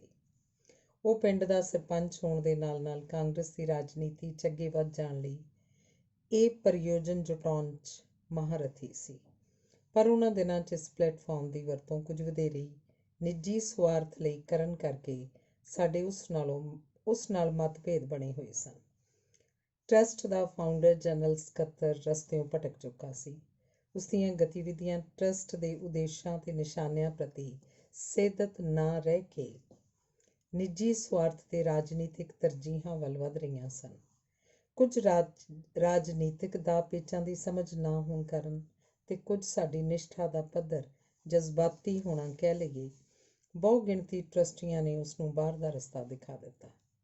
ਆਪਸੀ ਖਿੱਚੋਤਾਣ ਦੇ ਚੱਲਦਿਆਂ ਅਸੀਂ ਸਾਲ 2001 ਵਿੱਚ 1992 ਤੋਂ ਆਰੰਭਿਆ ਹਾਸ਼ਮ ਦੀ ਯਾਦ ਵਿੱਚ ਕਰਵਾਇਆ ਜਾਂਦਾ ਸਾਲਾਨਾ ਮੇਲਾ ਨਾ ਕਰਵਾ ਪਾਏ। ਇਸ ਦਾ ਇੱਕ ਕਾਰਨ ਵਧੇਰੇ ਟਰੱਸਟੀਆਂ ਦਾ ਝੁਕਾਅ ਸਕੂਲ ਵੱਲ ਹੋਣਾ ਤੇ ਫਜ਼ੂਲ ਖਰਚੀ ਉੱਪਰ ਕਾਬੂ ਪਾਉਣਾ ਵੀ ਸੀ। ਪਰ ਪਿਛਲੇ ਵਰ੍ਹਿਆਂ ਦੇ ਕਾਮਯਾਬ ਮੇਲਿਆਂ ਨੇ ਟਰੱਸਟ ਦੇ ਇਲਾਕੇ 'ਚ ਚੰਗੀ ਧਾਕ ਜਮਾਈ ਹੋਈ ਸੀ। ਇਲਾਕੇ ਅਤੇ ਪਿੰਡ ਦੇ ਵਸਨੀਕਾਂ ਦੇ ਮੇਲੇ ਸੰਬੰਧੀ ਦਬਾਅ ਨੂੰ ਕਬੂਲਦਿਆਂ ਟਰੱਸਟ ਦੇ ਅਹੁਦੇਦਾਰਾਂ ਨੂੰ ਇਸ 'ਤੇ ਵਿਚਾਰ ਕਰਨ ਲਈ ਮਜਬੂਰ ਹੋਣਾ ਪਿਆ। ਮੀਟਿੰਗ ਵਿੱਚ ਬਹੁ ਗਿਣਤੀ ਮੈਂਬਰਾਂ ਦੀ ਇੱਛਾ ਸੀ ਕਿ ਮੇਲੇ ਦਾ ਪੱਧਰ ਅੱਗੇ ਨਾਲੋਂ ਵੀ ਬਿਹਤਰ ਹੋਣਾ ਚਾਹੀਦਾ ਹੈ, ਤਾਂ ਕਿ ਬਰਖਾਸਤ ਆਗੂ ਦਾ ਇਹ ਭਰਮ ਤੋੜਿਆ ਜਾ ਸਕੇ ਕਿ ਉਸ ਬਿਨਾਂ ਅਜਿਹਾ ਸੰਭਵ ਹੀ ਨਹੀਂ ਹੋ ਸਕਦਾ। ਦੂਸਰਾ ਮੁੱਖ ਬਿੰਦੂ ਇਹ ਸੀ ਕਿ ਟਰੱਸਟ 'ਤੇ ਕਾਂਗਰਸੀ ਹੋਣ ਦਾ ਲੱਗਿਆ ਦੂਸ਼ਣ ਵੀ ਸਾਫ਼ ਹੋਣਾ ਚਾਹੀਦਾ ਹੈ। ਉਹਨਾਂ ਦਿਨਾਂ 'ਚ ਸਰਕਾਰ ਅਕਾਲੀਆਂ ਦੀ ਸੀ ਅਤੇ ਸਾਡੇ ਹਲਕੇ ਦਾ MLA ਵੀ ਅਕਾਲੀ ਸੀ। ਸਾਡਾ ਇਹ ਖਿਆਲ ਸੀ ਕਿ ਸਾਡੇ ਟਰੱਸਟ ਦੇ ਆਗੂ ਦੇ ਕਾਂਗਰਸੀ ਹੋਣ ਕਾਰਨ ਤੇ ਵਿਰੋਧੀ ਪਾਰਟੀ ਕਾਂਗਰਸ ਦੀ ਰਾਜਨੀਤੀ ਵਿੱਚ ਉਸ ਦੇ ਉਭਾਰ ਤੇ ਪ੍ਰਭਾਵ ਤੋਂ ਭੈਭੀਤ ਹੋਣ ਕਾਰਨ ਸਾਡਾ MLA ਸਾਨੂੰ ਸਹਿਯੋਗ ਨਹੀਂ ਸੀ ਦਿੰਦਾ। ਇਸੇ ਕਰਕੇ ਅਕਾਲੀ ਪਾਰਟੀ ਵਾਲੇ ਤੇ ਸਾਡੇ ਇਲਾਕੇ ਦੇ ਅਕਾਲੀ ਵਰਕਰ ਵੀ ਇਸ ਨੂੰ ਕਾਂਗਰਸੀਆਂ ਦਾ ਆਡੰਬਰ ਹੀ ਸਮਝਦੇ ਸਨ। ਪਿੰਡ ਦਾ ਸਰਪੰਚ ਵਿਰੋਧੀ ਧੜਾ ਵੀ ਟਰੱਸਟ ਨੂੰ ਕਾਂਗਰਸੀਆਂ ਦਾ ਟਰੱਸਟ ਕਹਿ ਕੇ ਭੰਡਦਾ ਸੀ। ਇਹਨਾਂ ਸਾਰੇ ਇਲਜ਼ਾਮਾਂ ਤੋਂ ਸੁਰਖਰੂ ਤਾਂ ਹੀ ਹੋਇਆ ਜਾ ਸਕਦਾ ਸੀ ਜੇਕਰ ਸਮਾਗਮ ਬਹੁਤ ਪ੍ਰਭਾਵਸ਼ਾਲੀ ਹੋਵੇ ਅਤੇ ਅਕਾਲੀਆਂ ਸਮੇਤ ਸਾਰੇ ਲੋਕ ਪਾਰਟੀਬਾਜ਼ੀ ਤੋਂ ਉੱਪਰ ਉੱਠ ਕੇ ਇਸ ਵਿੱਚ ਸ਼ਾਮਲ ਹੋਣ ਤੇ ਸਹਿਯੋਗ ਕਰਨ। ਪ੍ਰੋਗਰਾਮ ਦੀ ਰੂਪਰੇਖਾ ਉਲੀਕਦਿਆਂ ਖਿਆਲ ਕੀਤਾ ਗਿਆ ਕਿ ਜਿਨ੍ਹਾਂ 5 ਸ਼ਖਸੀਅਤਾਂ ਦਾ ਸਨਮਾਨ ਕੀਤਾ ਜਾਣਾ ਹੈ, ਉਹਨਾਂ ਦਾ ਕੱਦ ਕਾਠ ਤੇ ਰੁਤਬਾ ਬਹੁਤ ਉੱਚਾ ਹੋਵੇ। ਕਮੇਟੀ ਨੇ ਬਹੁਤ ਸਾਰੀਆਂ ਨਾਮਵਰ ਸ਼ਖਸੀਅਤਾਂ ਦੇ ਨਾਵਾਂ 'ਤੇ ਵਿਚਾਰ ਕਰਨ ਉਪਰੰਤ ਜਿਹੜੇ ਨਾਮ ਮਨਜ਼ੂਰ ਕੀਤੇ ਉਹਨਾਂ ਵਿੱਚ ਨਾਮਵਰ ਪਹਿਲਵਾਨ ਤੇ ਫਿਲਮ ਕਲਾਕਾਰ ਦਾਰਾ ਸਿੰਘ, ਭਾਰਤ ਦੇ ਚੀਫ ਇਲੈਕਸ਼ਨ ਕਮਿਸ਼ਨਰ ਸਰਦਾਰ ਮਨੋਹਰ ਸਿੰਘ ਗਿੱਲ, ਸਾਹਿਤਕਾਰਾਂ ਦੀ ਸ਼੍ਰੇਣੀ ਵਿੱਚੋਂ ਦਿੱਲੀ ਤੋਂ ਮੋਹਨਜੀਤ, ਗਾਇਕ ਕਲਾਕਾਰ ਸਰਦੂਲ ਸਿਕੰਦਰ ਤੇ S ਅਸ਼ੋਕ ਭੌਰਾ ਦਾ ਨਾਂ ਸ਼ਾਮਲ ਸੀ। ਸਨਮਾਨ ਤੈਅ ਕਰਨ ਉਪਰੰਤ ਹੁਣ ਸਵਾਲ ਇਹ ਖੜਾ ਹੋ ਗਿਆ ਕਿ ਇਹਨਾਂ ਸ਼ਖਸੀਅਤਾਂ ਤੱਕ ਪਹੁੰਚ ਕਿਵੇਂ ਬਣਾਈ ਜਾਏ। ਭਾਰਤ ਦੇ ਚੀਫ ਇਲੈਕਸ਼ਨ ਕਮਿਸ਼ਨਰ ਸਰਦਾਰ ਮਨੋਹਰ ਸਿੰਘ ਗਿੱਲ ਨੂੰ ਛੱਡ ਕੇ ਸਾਰਿਆਂ ਤੱਕ ਸਾਡੀ ਰਸਾਈ ਹੋ ਗਈ, ਪਰ ਇਸ ਅਹਿਮ ਵਿਅਕਤੀ ਨੂੰ ਸਮਾਗਮ ਵਿੱਚ ਆਉਣ ਲਈ ਮਨਾਉਣਾ ਸਾਨੂੰ ਪਹਾੜ ਜਿੱਡਾ ਵੱਡਾ ਕੰਮ ਨਜ਼ਰ ਆ ਰਿਹਾ ਸੀ। ਚੰਡੀਗੜ੍ਹ ਦੇ ਕੁਝ ਪੱਤਰਕਾਰ ਮਿੱਤਰਾਂ ਨੇ ਮਨੋਹਰ ਸਿੰਘ ਗਿੱਲ ਦੇ ਭਰਾ ਮੇਜਰ ਜਨਰਲ ਹਿੰਮਤ ਸਿੰਘ ਗਿੱਲ ਨਾਲ ਰਾਬਤਾ ਕਾਇਮ ਕਰਨ ਦੀ ਸਲਾਹ ਦਿੱਤੀ। ਗਵਰਨਰ ਪੰਜਾਬ ਦੇ ADC ਸਰਦਾਰ ਪਰਮਜੀਤ ਸਿੰਘ ਗਿੱਲ, ਜੋ ਸਾਡੇ ਸ਼ੁਭਚਿੰਤਕ ਸਨ, ਨੇ ਵੀ ਇਹਦੀ ਤਾਇਦ ਕੀਤੀ ਤਾਂ ਅਸੀਂ ਇਸ ਦਿਸ਼ਾ ਵੱਲ ਸੋਚਣ ਲੱਗੇ। ਜਨਰਲ ਤੱਕ ਪਹੁੰਚਣ ਲਈ ਅਸੀਂ ਕਿਸੇ ਸੀਨੀਅਰ ਰਿਟਾਇਰਡ ਆਰਮੀ ਅਫਸਰ ਦੀ ਭਾਲ ਕਰਨ ਲੱਗੇ। ਕੋਈ ਖਾਸ ਜੁਗਤ ਨਾ ਬਣਦੀ ਵੇਖ ਆਖਿਰਕਾਰ ਮੈਂ ਆਪਣੇ ਚਾਚਾ ਜੀ ਲੈਫਟੀਨੈਂਟ ਕਰਨਲ SS ਗਿੱਲ ਤੇ ਆਪਣੇ ਰਿਸ਼ਤੇ ਦੇ ਭਰਾ ਲੈਫਟੀਨੈਂਟ ਕਰਨਲ ਰਘਬੀਰ ਸਿੰਘ ਸੰਧੂ ਨੂੰ ਮੇਜਰ ਜਨਰਲ ਹਿੰਮਤ ਸਿੰਘ ਗਿੱਲ ਨਾਲ ਰਾਬਤਾ ਕਾਇਮ ਕਰਕੇ ਸਾਡੀ ਗੱਲ ਰੱਖਣ ਲਈ ਕਿਹਾ। ਕੁਝ ਦਿਨਾਂ ਦੀ ਉਡੀਕ ਤੋਂ ਬਾਅਦ ਜਦੋਂ ਅਸੀਂ ਦੋਵਾਂ ਕਰਨਲਾਂ ਨਾਲ ਸੰਪਰਕ ਸਾਧਿਆ ਤਾਂ ਸਾਨੂੰ ਦੱਸਿਆ ਗਿਆ ਕਿ ਉਹਨਾਂ ਨੇ ਗੱਲ ਕਰਨ ਦੀ ਕੋਸ਼ਿਸ਼ ਕੀਤੀ ਹੈ, ਪਰ ਰਿਸਪੌਂਸ ਕੁਝ ਵਧੀਆ ਨਹੀਂ ਰਿਹਾ। ਸਾਨੂੰ ਇਹ ਮਹਿਸੂਸ ਹੋਇਆ ਕਿ ਫੌਜ ਦੀ ਆਪਣੀ ਪ੍ਰਥਾ ਤੇ ਰੈਂਕ ਦੇ ਫਰਕ ਕਾਰਨ ਸਾਡੇ ਰਿਸ਼ਤੇਦਾਰ ਅਫਸਰ ਸਿੱਧੇ ਗੱਲ ਕਰਨ ਤੋਂ ਸੰਕੋਚ ਕਰ ਰਹੇ ਹੋਣਗੇ। ਆਖਰ ਅਸੀਂ ਹੋਰ ਪ੍ਰਬੰਧਾਂ ਦੇ ਚੱਲਦਿਆਂ ਖੁਦ ਚੰਡੀਗੜ੍ਹ ਪਹੁੰਚ ਕੇ ਮੇਜਰ ਜਨਰਲ ਹਿੰਮਤ ਸਿੰਘ ਗਿੱਲ ਨਾਲ ਗੱਲ ਕਰਨ ਦਾ ਹੌਸਲਾ ਕਰ ਲਿਆ। ਇਹ ਗੱਲਬਾਤ ਕਰਨ ਲਈ ਜਿਹੜਾ ਵਫਦ ਚੰਡੀਗੜ੍ਹ ਨੂੰ ਰਵਾਨਾ ਹੋਇਆ, ਉਸ ਵਿੱਚ ਮੇਰੇ ਤੋਂ ਇਲਾਵਾ ਮੇਰੀ ਭੂਆ ਜੀ ਦਾ ਬੇਟਾ ਕੁਲਦੀਪ ਸਿੰਘ ਸੰਧੂ, ਕਰਨਲ ਰਘਬੀਰ ਸਿੰਘ ਸੰਧੂ ਦੇ ਛੋਟੇ ਭਾਈ ਸਾਹਿਬ, ਟਰੱਸਟ ਦੇ ਖਜ਼ਾਨਚੀ ਸਰਦਾਰ ਕਸ਼ਮੀਰ ਸਿੰਘ ਗਿੱਲ ਤੇ ਸਰਦਾਰ ਕਰਮ ਸਿੰਘ ਢਿੱਲੋਂ ਸ਼ਾਮਲ ਸਨ। ਰਸਤੇ ਵਿੱਚ ਅਸੀਂ ਤੈਅ ਕਰ ਲਿਆ ਕਿ ਅਸੀਂ ਆਪਣੀ ਸਿਫਾਰਸ਼ੀ ਦੋਹਾਂ ਹੀ ਫੌਜੀ ਅਫਸਰਾਂ ਨੂੰ ਵੀ ਨਾਲ ਲੈ ਕੇ ਮੇਜਰ ਜਨਰਲ ਹਿੰਮਤ ਸਿੰਘ ਗਿੱਲ ਤੱਕ ਪਹੁੰਚ ਕਰਨੀ ਹੈ। ਜਦੋਂ ਅਸੀਂ ਉਪਰੋਕਤ ਦੋਹਾਂ ਫੌਜੀ ਅਫਸਰਾਂ ਨੂੰ ਆਪਣੇ ਨਾਲ ਲੈ ਕੇ ਜਾਣ ਦੀ ਮਨਸ਼ਾ ਜ਼ਾਹਰ ਕੀਤੀ ਤਾਂ ਸਾਨੂੰ ਇਵੇਂ ਪ੍ਰਤੀਤ ਹੋਇਆ ਕਿ ਜਿਵੇਂ ਉਹ ਸਾਡੇ ਨਾਲ ਜਾਣ ਤੋਂ ਟਾਲਾ ਵੱਟ ਰਹੇ ਹੋਣ। ਮੇਰੇ ਚਾਚਾ ਜੀ ਨੇ ਦੱਸਿਆ ਕਿ ਜਨਰਲ ਸਾਹਿਬ ਦਾ ਜਵਾਬ ਬੜਾ ਰੁੱਖਾ ਜਿਹਾ ਸੀ, ਇਸ ਕਰਕੇ ਮੈਂ ਨਹੀਂ ਸਮਝਦਾ ਕਿ ਉੱਥੇ ਜਾਣ ਨਾਲ ਤੁਹਾਡਾ ਮੰਤਵ ਸਫਲ ਹੋ ਸਕੇਗਾ। ਦੂਸਰਾ, ਉਹਨਾਂ ਪਹਿਲਾਂ ਮਿਲਣ ਲਈ ਸਮਾਂ ਤੈਅ ਕਰਨ ਲਈ ਆਖਿਆ, ਪਰ ਅਸੀਂ ਪੇਂਡੂ ਸੱਭਿਆਚਾਰ ਤੇ ਸੰਸਕਾਰ ਤਹਿਤ ਸਿੱਧੇ ਜਾਣ ਨੂੰ ਤਰਜੀਹ ਦੇ ਰਹੇ ਸਾਂ, ਸੋ ਅਸੀਂ ਐਡਰੈਸ ਲੈ ਕੇ ਦੋਵਾਂ ਫੌਜੀ ਅਫਸਰਾਂ ਸਮੇਤ ਜਨਰਲ ਸਾਹਿਬ ਦੀ ਕੋਠੀ ਜਾ ਪਹੁੰਚੇ। ਜਨਰਲ ਸਾਹਿਬ ਕਿਸੇ ਹੋਰ ਵਿਅਕਤੀ ਨਾਲ ਰੁੱਝੇ ਹੋਏ ਸਨ ਤੇ ਅਸੀਂ ਪਹਿਲਾਂ ਸਮਾਂ ਨਹੀਂ ਸੀ ਲਿਆ ਹੋਇਆ, ਸੋ ਸਾਨੂੰ ਤਕਰੀਬਨ ਅੱਧਾ ਕੁ ਘੰਟਾ ਉਡੀਕ ਕਰਨੀ ਪਈ। ਇਸ ਦੌਰਾਨ ਦੋਵੇਂ ਹੀ ਕਰਨਲ ਸਾਹਿਬ ਆਪਣੇ ਆਪ ਨੂੰ ਕਸੂਤੀ ਆਕਵਰਡ ਸਥਿਤੀ 'ਚ ਫਸਿਆ ਮਹਿਸੂਸ ਕਰ ਰਹੇ ਸਨ। ਆਖਿਰਕਾਰ ਜਨਰਲ ਸਾਹਿਬ ਵਿਹਲੇ ਹੋਏ ਤੇ ਸਾਨੂੰ ਆਉਣ ਦਾ ਕਾਰਨ ਪੁੱਛਿਆ। ਸਾਥੀਆਂ ਨੇ ਧੱਕ ਧਕਾ ਕੇ ਮੈਨੂੰ ਗੱਲ ਕਰਨ ਲਈ ਅੱਗੇ ਕੀਤਾ। ਮੈਂ ਜਨਰਲ ਸਾਹਿਬ ਦਾ ਰੂਪ ਦਾਬ ਤੇ ਖੁਸ਼ਕ ਤਰੀਕੇ ਨਾਲ ਗੱਲ ਕਰਨ ਦੇ ਅੰਦਾਜ਼ ਤੋਂ ਸਹਿਮਿਆ ਹੋਇਆ ਸਾਂ। ਹੌਸਲਾ ਕਰਕੇ ਬਰਾਬਰ ਸੋਫੇ 'ਤੇ ਤਾਂ ਜਾ ਬੈਠਾ, ਪਰ ਸ਼ੇਰ ਨੇੜੇ ਬੱਕਰੀ ਬੱਝੀ ਹੋਣ ਦਾ ਅਹਿਸਾਸ ਹੋ ਰਿਹਾ ਸੀ। ਮੈਂ ਜਦੋਂ ਆਪਣੇ ਪਿੰਡ ਟਰੱਸਟ ਤੇ ਹਾਸ਼ਮ ਬਾਰੇ ਗੱਲ ਸ਼ੁਰੂ ਕੀਤੀ ਤਾਂ ਜਨਰਲ ਸਾਹਿਬ ਨੇ ਅਜਿਹੇ ਕਿਸੇ ਟਰੱਸਟ ਬਾਰੇ ਜਾਣਕਾਰੀ ਨੂੰ ਮੂਲੋਂ ਹੀ ਰੱਦ ਕਰ ਦਿੱਤਾ ਤੇ ਕਿਹਾ ਕਿ ਸਾਡੇ ਇਲਾਕੇ 'ਚ ਅਜਿਹੀ ਕਿਸੇ ਸੰਸਥਾ ਦੀ ਹੋਂਦ ਹੋਵੇ ਤੇ ਸਾਨੂੰ ਇਹਦਾ ਪਤਾ ਹੀ ਨਾ ਹੋਵੇ। ਅਸੀਂ ਖੁਦ ਇੰਡੋ ਪਾਕ ਮਿਲਾਪ ਟਰੱਸਟ ਚਲਾਉਂਦੇ ਹਾਂ। ਮੈਂ ਆਪਣੀ ਗੱਲ ਨੂੰ ਅੱਗੇ ਤੋਰਨ ਹਿੱਤ ਪਿਛਲੇ ਕੁਝ ਵਰ੍ਹਿਆਂ ਦੇ ਸੋਵੀਨਰ ਜਨਰਲ ਸਾਹਿਬ ਨੂੰ ਵਿਖਾਉਣੇ ਚਾਹੇ, ਪਰ ਉਹਨਾਂ ਨੇ ਪਹਿਲੀ ਨਜ਼ਰੇ ਕਿਹਾ ਕਿ ਮੈਨੂੰ ਪਿਛਲੇ ਸਾਲਾਂ ਦੇ ਪਰਚੇ ਨਾ ਦੱਸੋ, ਇਹ ਦੱਸੋ ਕਿ ਤੁਸੀਂ ਕੀ ਕੀਤਾ ਹੈ। ਮੈਂ ਆਪਣੇ ਪਿਛਲੇ ਕੰਮਾਂ ਦਾ ਵੇਰਵਾ ਵੀ ਦੇਈ ਗਿਆ ਤੇ ਹਾਸ਼ਮ ਬਾਰੇ ਕਿਤਾਬਾਂ ਦਾ ਸੈੱਟ ਪੇਸ਼ ਕੀਤਾ। ਜਨਰਲ ਸਾਹਿਬ ਦਾ ਮਨ ਅਜੇ ਵੀ ਨਹੀਂ ਸੀ ਪਸੀਜਿਆ, ਸਗੋਂ ਉਹਨਾਂ ਨੇ ਬੜੇ ਰੁੱਖੇ ਅੰਦਾਜ਼ 'ਚ ਕਿਹਾ ਕਿ ਇਹ ਕਿਤਾਬਾਂ ਤਾਂ ਡਾਕਟਰ ਹਰਨਾਮ ਸਿੰਘ ਸ਼ਾਨ ਤੇ ਪਿਆਰਾ ਸਿੰਘ ਪਦਮ ਦੀਆਂ ਹਨ, ਤੂੰ ਕੀ ਕੀਤਾ? ਮੈਂ ਇਹਦਾ ਕੋਈ ਉੱਤਰ ਦੇ ਪਾਉਂਦਾ ਉਸ ਤੋਂ ਪਹਿਲਾਂ ਹੀ ਮੇਰਾ ਕਜ਼ਨ ਭੂਆ ਜੀ ਦਾ ਬੇਟਾ ਕੁਲਦੀਪ ਸਿੰਘ ਬੋਲਿਆ, ਜਨਰਲ ਸਾਹਿਬ, ਤੁਸੀਂ ਚੰਡੀਗੜ੍ਹ 'ਚ ਬੈਠੇ ਇਸ ਗੱਲ ਦਾ ਅੰਦਾਜ਼ਾ ਹੀ ਨਹੀਂ ਲਾ ਸਕਦੇ ਕਿ ਇਹਨਾਂ ਜਗਦਿਆਂ ਵਾਲਿਆਂ ਨੇ ਕੀ ਮਾਰਕਾ ਮਾਰਿਆ। ਇੱਕ ਪਛੜੀ ਜਿਹੀ ਬਾਰਡਰ ਬੈਲਟ ਤਹਿਸੀਲ ਦੇ ਰਿਮੋਟ ਏਰੀਏ, ਦੂਰ ਦੁਰਾਡੇ ਇਲਾਕੇ ਵਿਚਲੇ ਪਿੰਡ ਵਾਲਿਆਂ ਨੇ ਇੱਕ ਮੁਸਲਿਮ ਸੂਫੀ ਫਕੀਰ ਨੂੰ ਲੈ ਕੇ ਇੰਨੇ ਵੱਡੇ ਸਮਾਗਮ ਕਰਵਾਏ ਹਨ ਕਿ ਜਿਨ੍ਹਾਂ ਵਿੱਚ ਗਵਰਨਰ ਪੰਜਾਬ ਤੇ ਹੋਰ ਕਈ ਅਹਿਮ ਸਮਾਜਿਕ ਖੇਤਰ ਦੀਆਂ ਹਸਤੀਆਂ ਪਹੁੰਚੀਆਂ ਹਨ। ਇਹ ਬੜੇ ਔਖੇ ਕੰਮ ਹਨ। ਅਸੀਂ ਚਾਹ ਕੇ ਵੀ ਆਪਣੇ ਪਿੰਡ ਸਰਹਾਲੀ ਵਿੱਚ ਦੇਸ਼ ਭਗਤ ਬਾਬਾ ਗੁਰਦਿੱਤ ਸਿੰਘ ਕਾਮਾਗਾਟਾ ਮਾਰੂ ਬਾਰੇ ਕੋਈ ਸੰਸਥਾ ਨਹੀਂ ਉਸਾਰ ਸਕੇ, ਜਿਸ ਦੀ ਅਸੀਂ ਪਿੰਡ ਵਾਸੀ ਬੜੀ ਸ਼ਿੱਦਤ ਨਾਲ ਲੋੜ ਮਹਿਸੂਸ ਕਰਦੇ ਹਾਂ। ਸਰਹਾਲੀ ਤੇ ਬਾਬਾ ਕਾਮਾਗਾਟਾ ਮਾਰੂ ਦੇ ਨਾਂ ਦਾ ਕੋਈ ਜਾਦੂ ਜਿਹਾ ਅਸਰ ਵੇਖਣ ਨੂੰ ਆਇਆ। ਸਾਨੂੰ ਲੱਗਾ ਕਿ ਅਲਾਦੀਨਪੁਰ, ਜੋ ਜਨਰਲ ਸਾਹਿਬ ਦਾ ਪੁਸ਼ਤੈਨੀ ਪਿੰਡ ਹੈ, ਤਰਨ ਤਾਰਨ ਤੋਂ ਸਰਹਾਲੀ ਦੀ ਰਾਹ 'ਚ ਹੈ। ਸ਼ਾਇਦ ਇਲਾਕੇ ਦਾ ਜਾਂ ਫਿਰ ਬਾਬਾ ਜੀ ਦੇ ਨਾਂ ਤੇ ਉਹਨਾਂ ਦੀ ਉੱਚੀ ਸ਼ਖਸੀਅਤ ਦਾ ਕੋਈ ਜਾਦੂ ਵਰਗਾ ਅਸਰ ਹੋਇਆ ਹੋਵੇਗਾ। ਜਨਰਲ ਹਿੰਮਤ ਸਿੰਘ ਗਿੱਲ ਦਾ ਅੰਦਾਜ਼ ਇੱਕਦਮ ਬਦਲ ਗਿਆ ਤੇ ਉਹਨਾਂ ਸਾਡੀ ਗੱਲ ਵੱਲ ਧਿਆਨ ਦੇਣਾ ਸ਼ੁਰੂ ਕੀਤਾ। ਅਸੀਂ ਵੀ ਆਪਣਾ ਆਉਣ ਦਾ ਮਕਸਦ ਸਪਸ਼ਟ ਕੀਤਾ ਤੇ ਕਿਹਾ ਕਿ ਤੁਸੀਂ ਸਰਦਾਰ ਮਨੋਹਰ ਸਿੰਘ ਗਿੱਲ ਨੂੰ ਇਹ ਸਨਮਾਨ ਪ੍ਰਾਪਤ ਕਰਨ ਅਤੇ ਸਾਡੇ ਸਮਾਗਮ 'ਚ ਸ਼ਾਮਲ ਹੋਣ ਲਈ ਮਨਾਓ। ਜਨਰਲ ਸਾਹਿਬ ਨੇ ਸਾਡੇ ਬੈਠਿਆਂ ਹੀ ਗਵਰਨਰ ਹਾਊਸ ਫੋਨ ਕਰਕੇ ਪਰਮਜੀਤ ਸਿੰਘ ਗਿੱਲ ADC ਗਵਰਨਰ ਨੂੰ ਇਸ ਬਾਰੇ ਇਤਲਾਹ ਦਿੱਤੀ। ਪਰਮਜੀਤ ਸਿੰਘ ਗਿੱਲ ਜਗਦੇਵ ਖੁਰਦ ਦੇ ਜੰਮਪਲ ਹਨ ਤੇ ਉਹ ਸਾਡੇ ਪਹਿਲਾਂ ਹੀ ਹਮਦਰਦ ਸਨ। ਕੁਝ ਉਹਨਾਂ ਨਾਲ ਹੋਈ ਗੱਲਬਾਤ ਦਾ ਅਸਰ ਕਿ ਜਨਰਲ ਸਾਹਿਬ ਆਪ ਮੁਹਾਰੇ ਵੱਖ-ਵੱਖ ਅਖਬਾਰਾਂ ਨੂੰ ਫੋਨ ਘੁਮਾਉਣ ਲੱਗ ਪਏ ਤੇ ਕਿਹਾ ਕਿ ਇਹ ਮੇਰਾ ਆਪਣਾ ਸਮਾਗਮ ਹੈ, ਇਸ ਦੀ ਕਵਰੇਜ ਹੋਣੀ ਚਾਹੀਦੀ ਹੈ। ਸਾਡੇ ਸੱਦਾ ਦੇਣ ਤੋਂ ਪਹਿਲਾਂ ਹੀ ਕਹਿਣ ਲੱਗੇ ਕਿ ਮੈਂ ਤਿੰਨੋਂ ਹੀ ਦਿਨ ਹਾਜ਼ਰ ਰਹਾਂਗਾ, ਪਰ ਮੈਨੂੰ ਇੱਥੋਂ ਲੈ ਕੇ ਜਾਣ ਤੇ ਛੱਡ ਕੇ ਜਾਣ ਦਾ ਪ੍ਰਬੰਧ ਤੁਸੀਂ ਕਰਨਾ ਹੋਵੇਗਾ, ਜੋ ਅਸੀਂ ਖੁਸ਼ੀ ਨਾਲ ਮਨਜ਼ੂਰ ਕਰ ਲਿਆ। ਅਸੀਂ ਭਾਵੇਂ ਜਨਰਲ ਹਿੰਮਤ ਸਿੰਘ ਗਿੱਲ ਨੂੰ ਆਪਣੀ ਗੱਲ ਸਮਝਾਉਣ 'ਚ ਕਾਮਯਾਬ ਹੋ ਗਏ ਸਾਂ, ਪਰ ਸਾਡਾ ਅਸਲ ਮੁੱਦਾ, ਜਿਸ ਦੀ ਪੂਰਤੀ ਹਿੱਤ ਅਸੀਂ ਜਨਰਲ ਕੋਲ ਪਹੁੰਚ ਕੀਤੀ ਸੀ, ਉੱਥੇ ਦਾ ਉੱਥੇ ਖੜਾ ਸੀ। ਅਸੀਂ ਵਧੇ ਹੋਏ ਹੌਸਲੇ ਨਾਲ ਅਸਲ ਗੱਲ ਵੱਲ ਆਏ ਤੇ ਜਨਰਲ ਸਾਹਿਬ ਨੂੰ ਆਪਣੇ ਭਰਾਤਾ ਸਰਦਾਰ ਮਨੋਹਰ ਸਿੰਘ ਗਿੱਲ ਨੂੰ ਸਾਡੀ ਸਿਫਾਰਿਸ਼ ਕਰਕੇ ਸਾਡੀ ਬੇਨਤੀ ਕਬੂਲ ਕਰਦੇ ਹੋਏ ਸਨਮਾਨ ਪ੍ਰਾਪਤ ਕਰਨ ਤੇ ਸਮਾਗਮ ਵਿੱਚ ਪਹੁੰਚਣ ਲਈ ਫੋਨ ਕਰਨ ਲਈ ਕਿਹਾ, ਪਰ ਜਨਰਲ ਸਾਹਿਬ ਨੇ ਸਾਫ਼ ਇਨਕਾਰ ਕਰ ਦਿੱਤਾ ਤੇ ਕਿਹਾ ਕਿ ਉਹ ਵੀ ਮੇਰਾ ਭਰਾ ਹੈ ਤੇ ਬੜਾ ਅੱਖੜ ਸੁਭਾਅ ਦਾ ਮਾਲਕ ਹੈ। ਮੈਂ ਇਸ ਕੰਮ 'ਚ ਤੁਹਾਡੀ ਮਦਦ ਨਹੀਂ ਕਰ ਸਕਦਾ, ਪਰ ਮੈਂ ਤੁਹਾਨੂੰ ਤਰੀਕਾ ਦੱਸ ਦੇਵਾਂਗਾ ਤੇ ਹਿੰਮਤ ਤੁਸੀਂ ਆਪ ਕਰਨੀ ਹੈ। ਤੁਸੀਂ ਸਹਿਮਤ ਹੋਏ ਤਾਂ ਜਨਰਲ ਸਾਹਿਬ ਨੇ ਕਿਹਾ ਕਿ ਉਹ ਅੱਜ ਕੱਲ੍ਹ ਵਿਦੇਸ਼ ਵਿੱਚ ਹੈ ਤੇ 5 ਜਨਵਰੀ ਨੂੰ ਆਇਰਲੈਂਡ ਤੋਂ ਵਾਪਸ ਪਰਤਣਗੇ।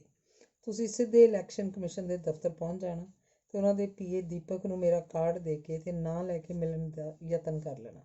ਮੁੱਕਦੀ ਗੱਲ ਇਹ ਕਿ ਅਸੀਂ ਵਾਅਦੇ ਅਨੁਸਾਰ ਜਨਰਲ ਸਾਹਿਬ ਨੂੰ ਲੈਣ ਲਈ ਗੱਡੀ ਵੀ ਭੇਜ ਦਿੱਤੀ ਤੇ ਸਰਦਾਰ ਕੁਲਦੀਪ ਸਿੰਘ ਸੰਧੂ ਨੂੰ ਅਗਵਾਈ ਕਰਨ ਲਈ ਭੇਜ ਦਿੱਤਾ। ਜਨਰਲ ਸਾਹਿਬ ਐਨ ਸਮੇਂ ਸਿਰ ਮੇਲੇ 'ਚ ਸ਼ਾਮਲ ਹੋਏ। ਉਹਨਾਂ ਦੇ ਠਹਿਰਨ ਦਾ ਪ੍ਰਬੰਧ ਅਸੀਂ ਸ਼ਹਿਰ 'ਚ ਕਰ ਦਿੱਤਾ ਸੀ। ਜਨਰਲ ਹਿੰਮਤ ਸਿੰਘ ਗਿੱਲ ਨੇ 3 ਦਿਨਾਂ ਦਾ ਸਮਾਗਮ ਖੂਬ ਮਾਣਿਆ ਤੇ ਪ੍ਰਬੰਧਕਾਂ ਦੀ ਤਰ੍ਹਾਂ ਹਰ ਕੰਮ ਵਿੱਚ ਸਹਿਯੋਗ ਦਿੱਤਾ। ਸਾਨੂੰ ਸਾਰੇ ਪ੍ਰਬੰਧਕਾਂ ਨੂੰ ਚੰਡੀਗੜ੍ਹ ਆਉਣ ਦੀ ਦਾਵਤ ਦਿੱਤੀ ਤੇ ਪਰਿਵਾਰਕ ਮਾਹੌਲ ਦੀ ਤਰ੍ਹਾਂ ਰਚ ਮਿਚ ਗਏ। ਮੇਲੇ ਦੇ ਆਖਰੀ ਦਿਨ, ਮੁੱਖ ਸਮਾਗਮ ਵਾਲੇ ਦਿਨ, ਜਨਰਲ ਸਾਹਿਬ ਦੀ ਸ਼ਖਸੀਅਤ ਦਾ ਇੱਕ ਹੋਰ ਪੱਖ ਵੀ ਸਾਨੂੰ ਵੇਖਣ ਨੂੰ ਮਿਲਿਆ। ਹੋਇਆ ਇਹ ਕਿ ਉਹਨਾਂ ਨੇ ਇੱਕ ਚਿੱਟ ਲਿਖ ਕੇ ਸਾਨੂੰ ਦਿੱਤੀ, ਜਿਸ 'ਚ ਆਪਣੀਆਂ ਸਾਰੀਆਂ ਅਹਿਮ ਪੋਜੀਸ਼ਨਾਂ ਦਾ ਵੇਰਵਾ ਦਿੱਤਾ ਹੋਇਆ ਸੀ। ਇਹ ਚਿੱਟ ਸਟੇਜ ਚਲਾ ਰਹੀ ਐਂਕਰ ਸਟੇਜ ਸੰਚਾਲਿਕਾ ਸਤਿੰਦਰ ਸੱਤੀ ਨੂੰ ਦੇ ਕੇ ਹਰ ਅੱਧੇ ਘੰਟੇ ਬਾਅਦ ਸਟੇਜ ਤੋਂ ਨਾਮ ਬੋਲ ਕੇ ਵੇਰਵਾ ਦੇਣ ਦੀ ਤਾਕੀਦ ਕੀਤੀ।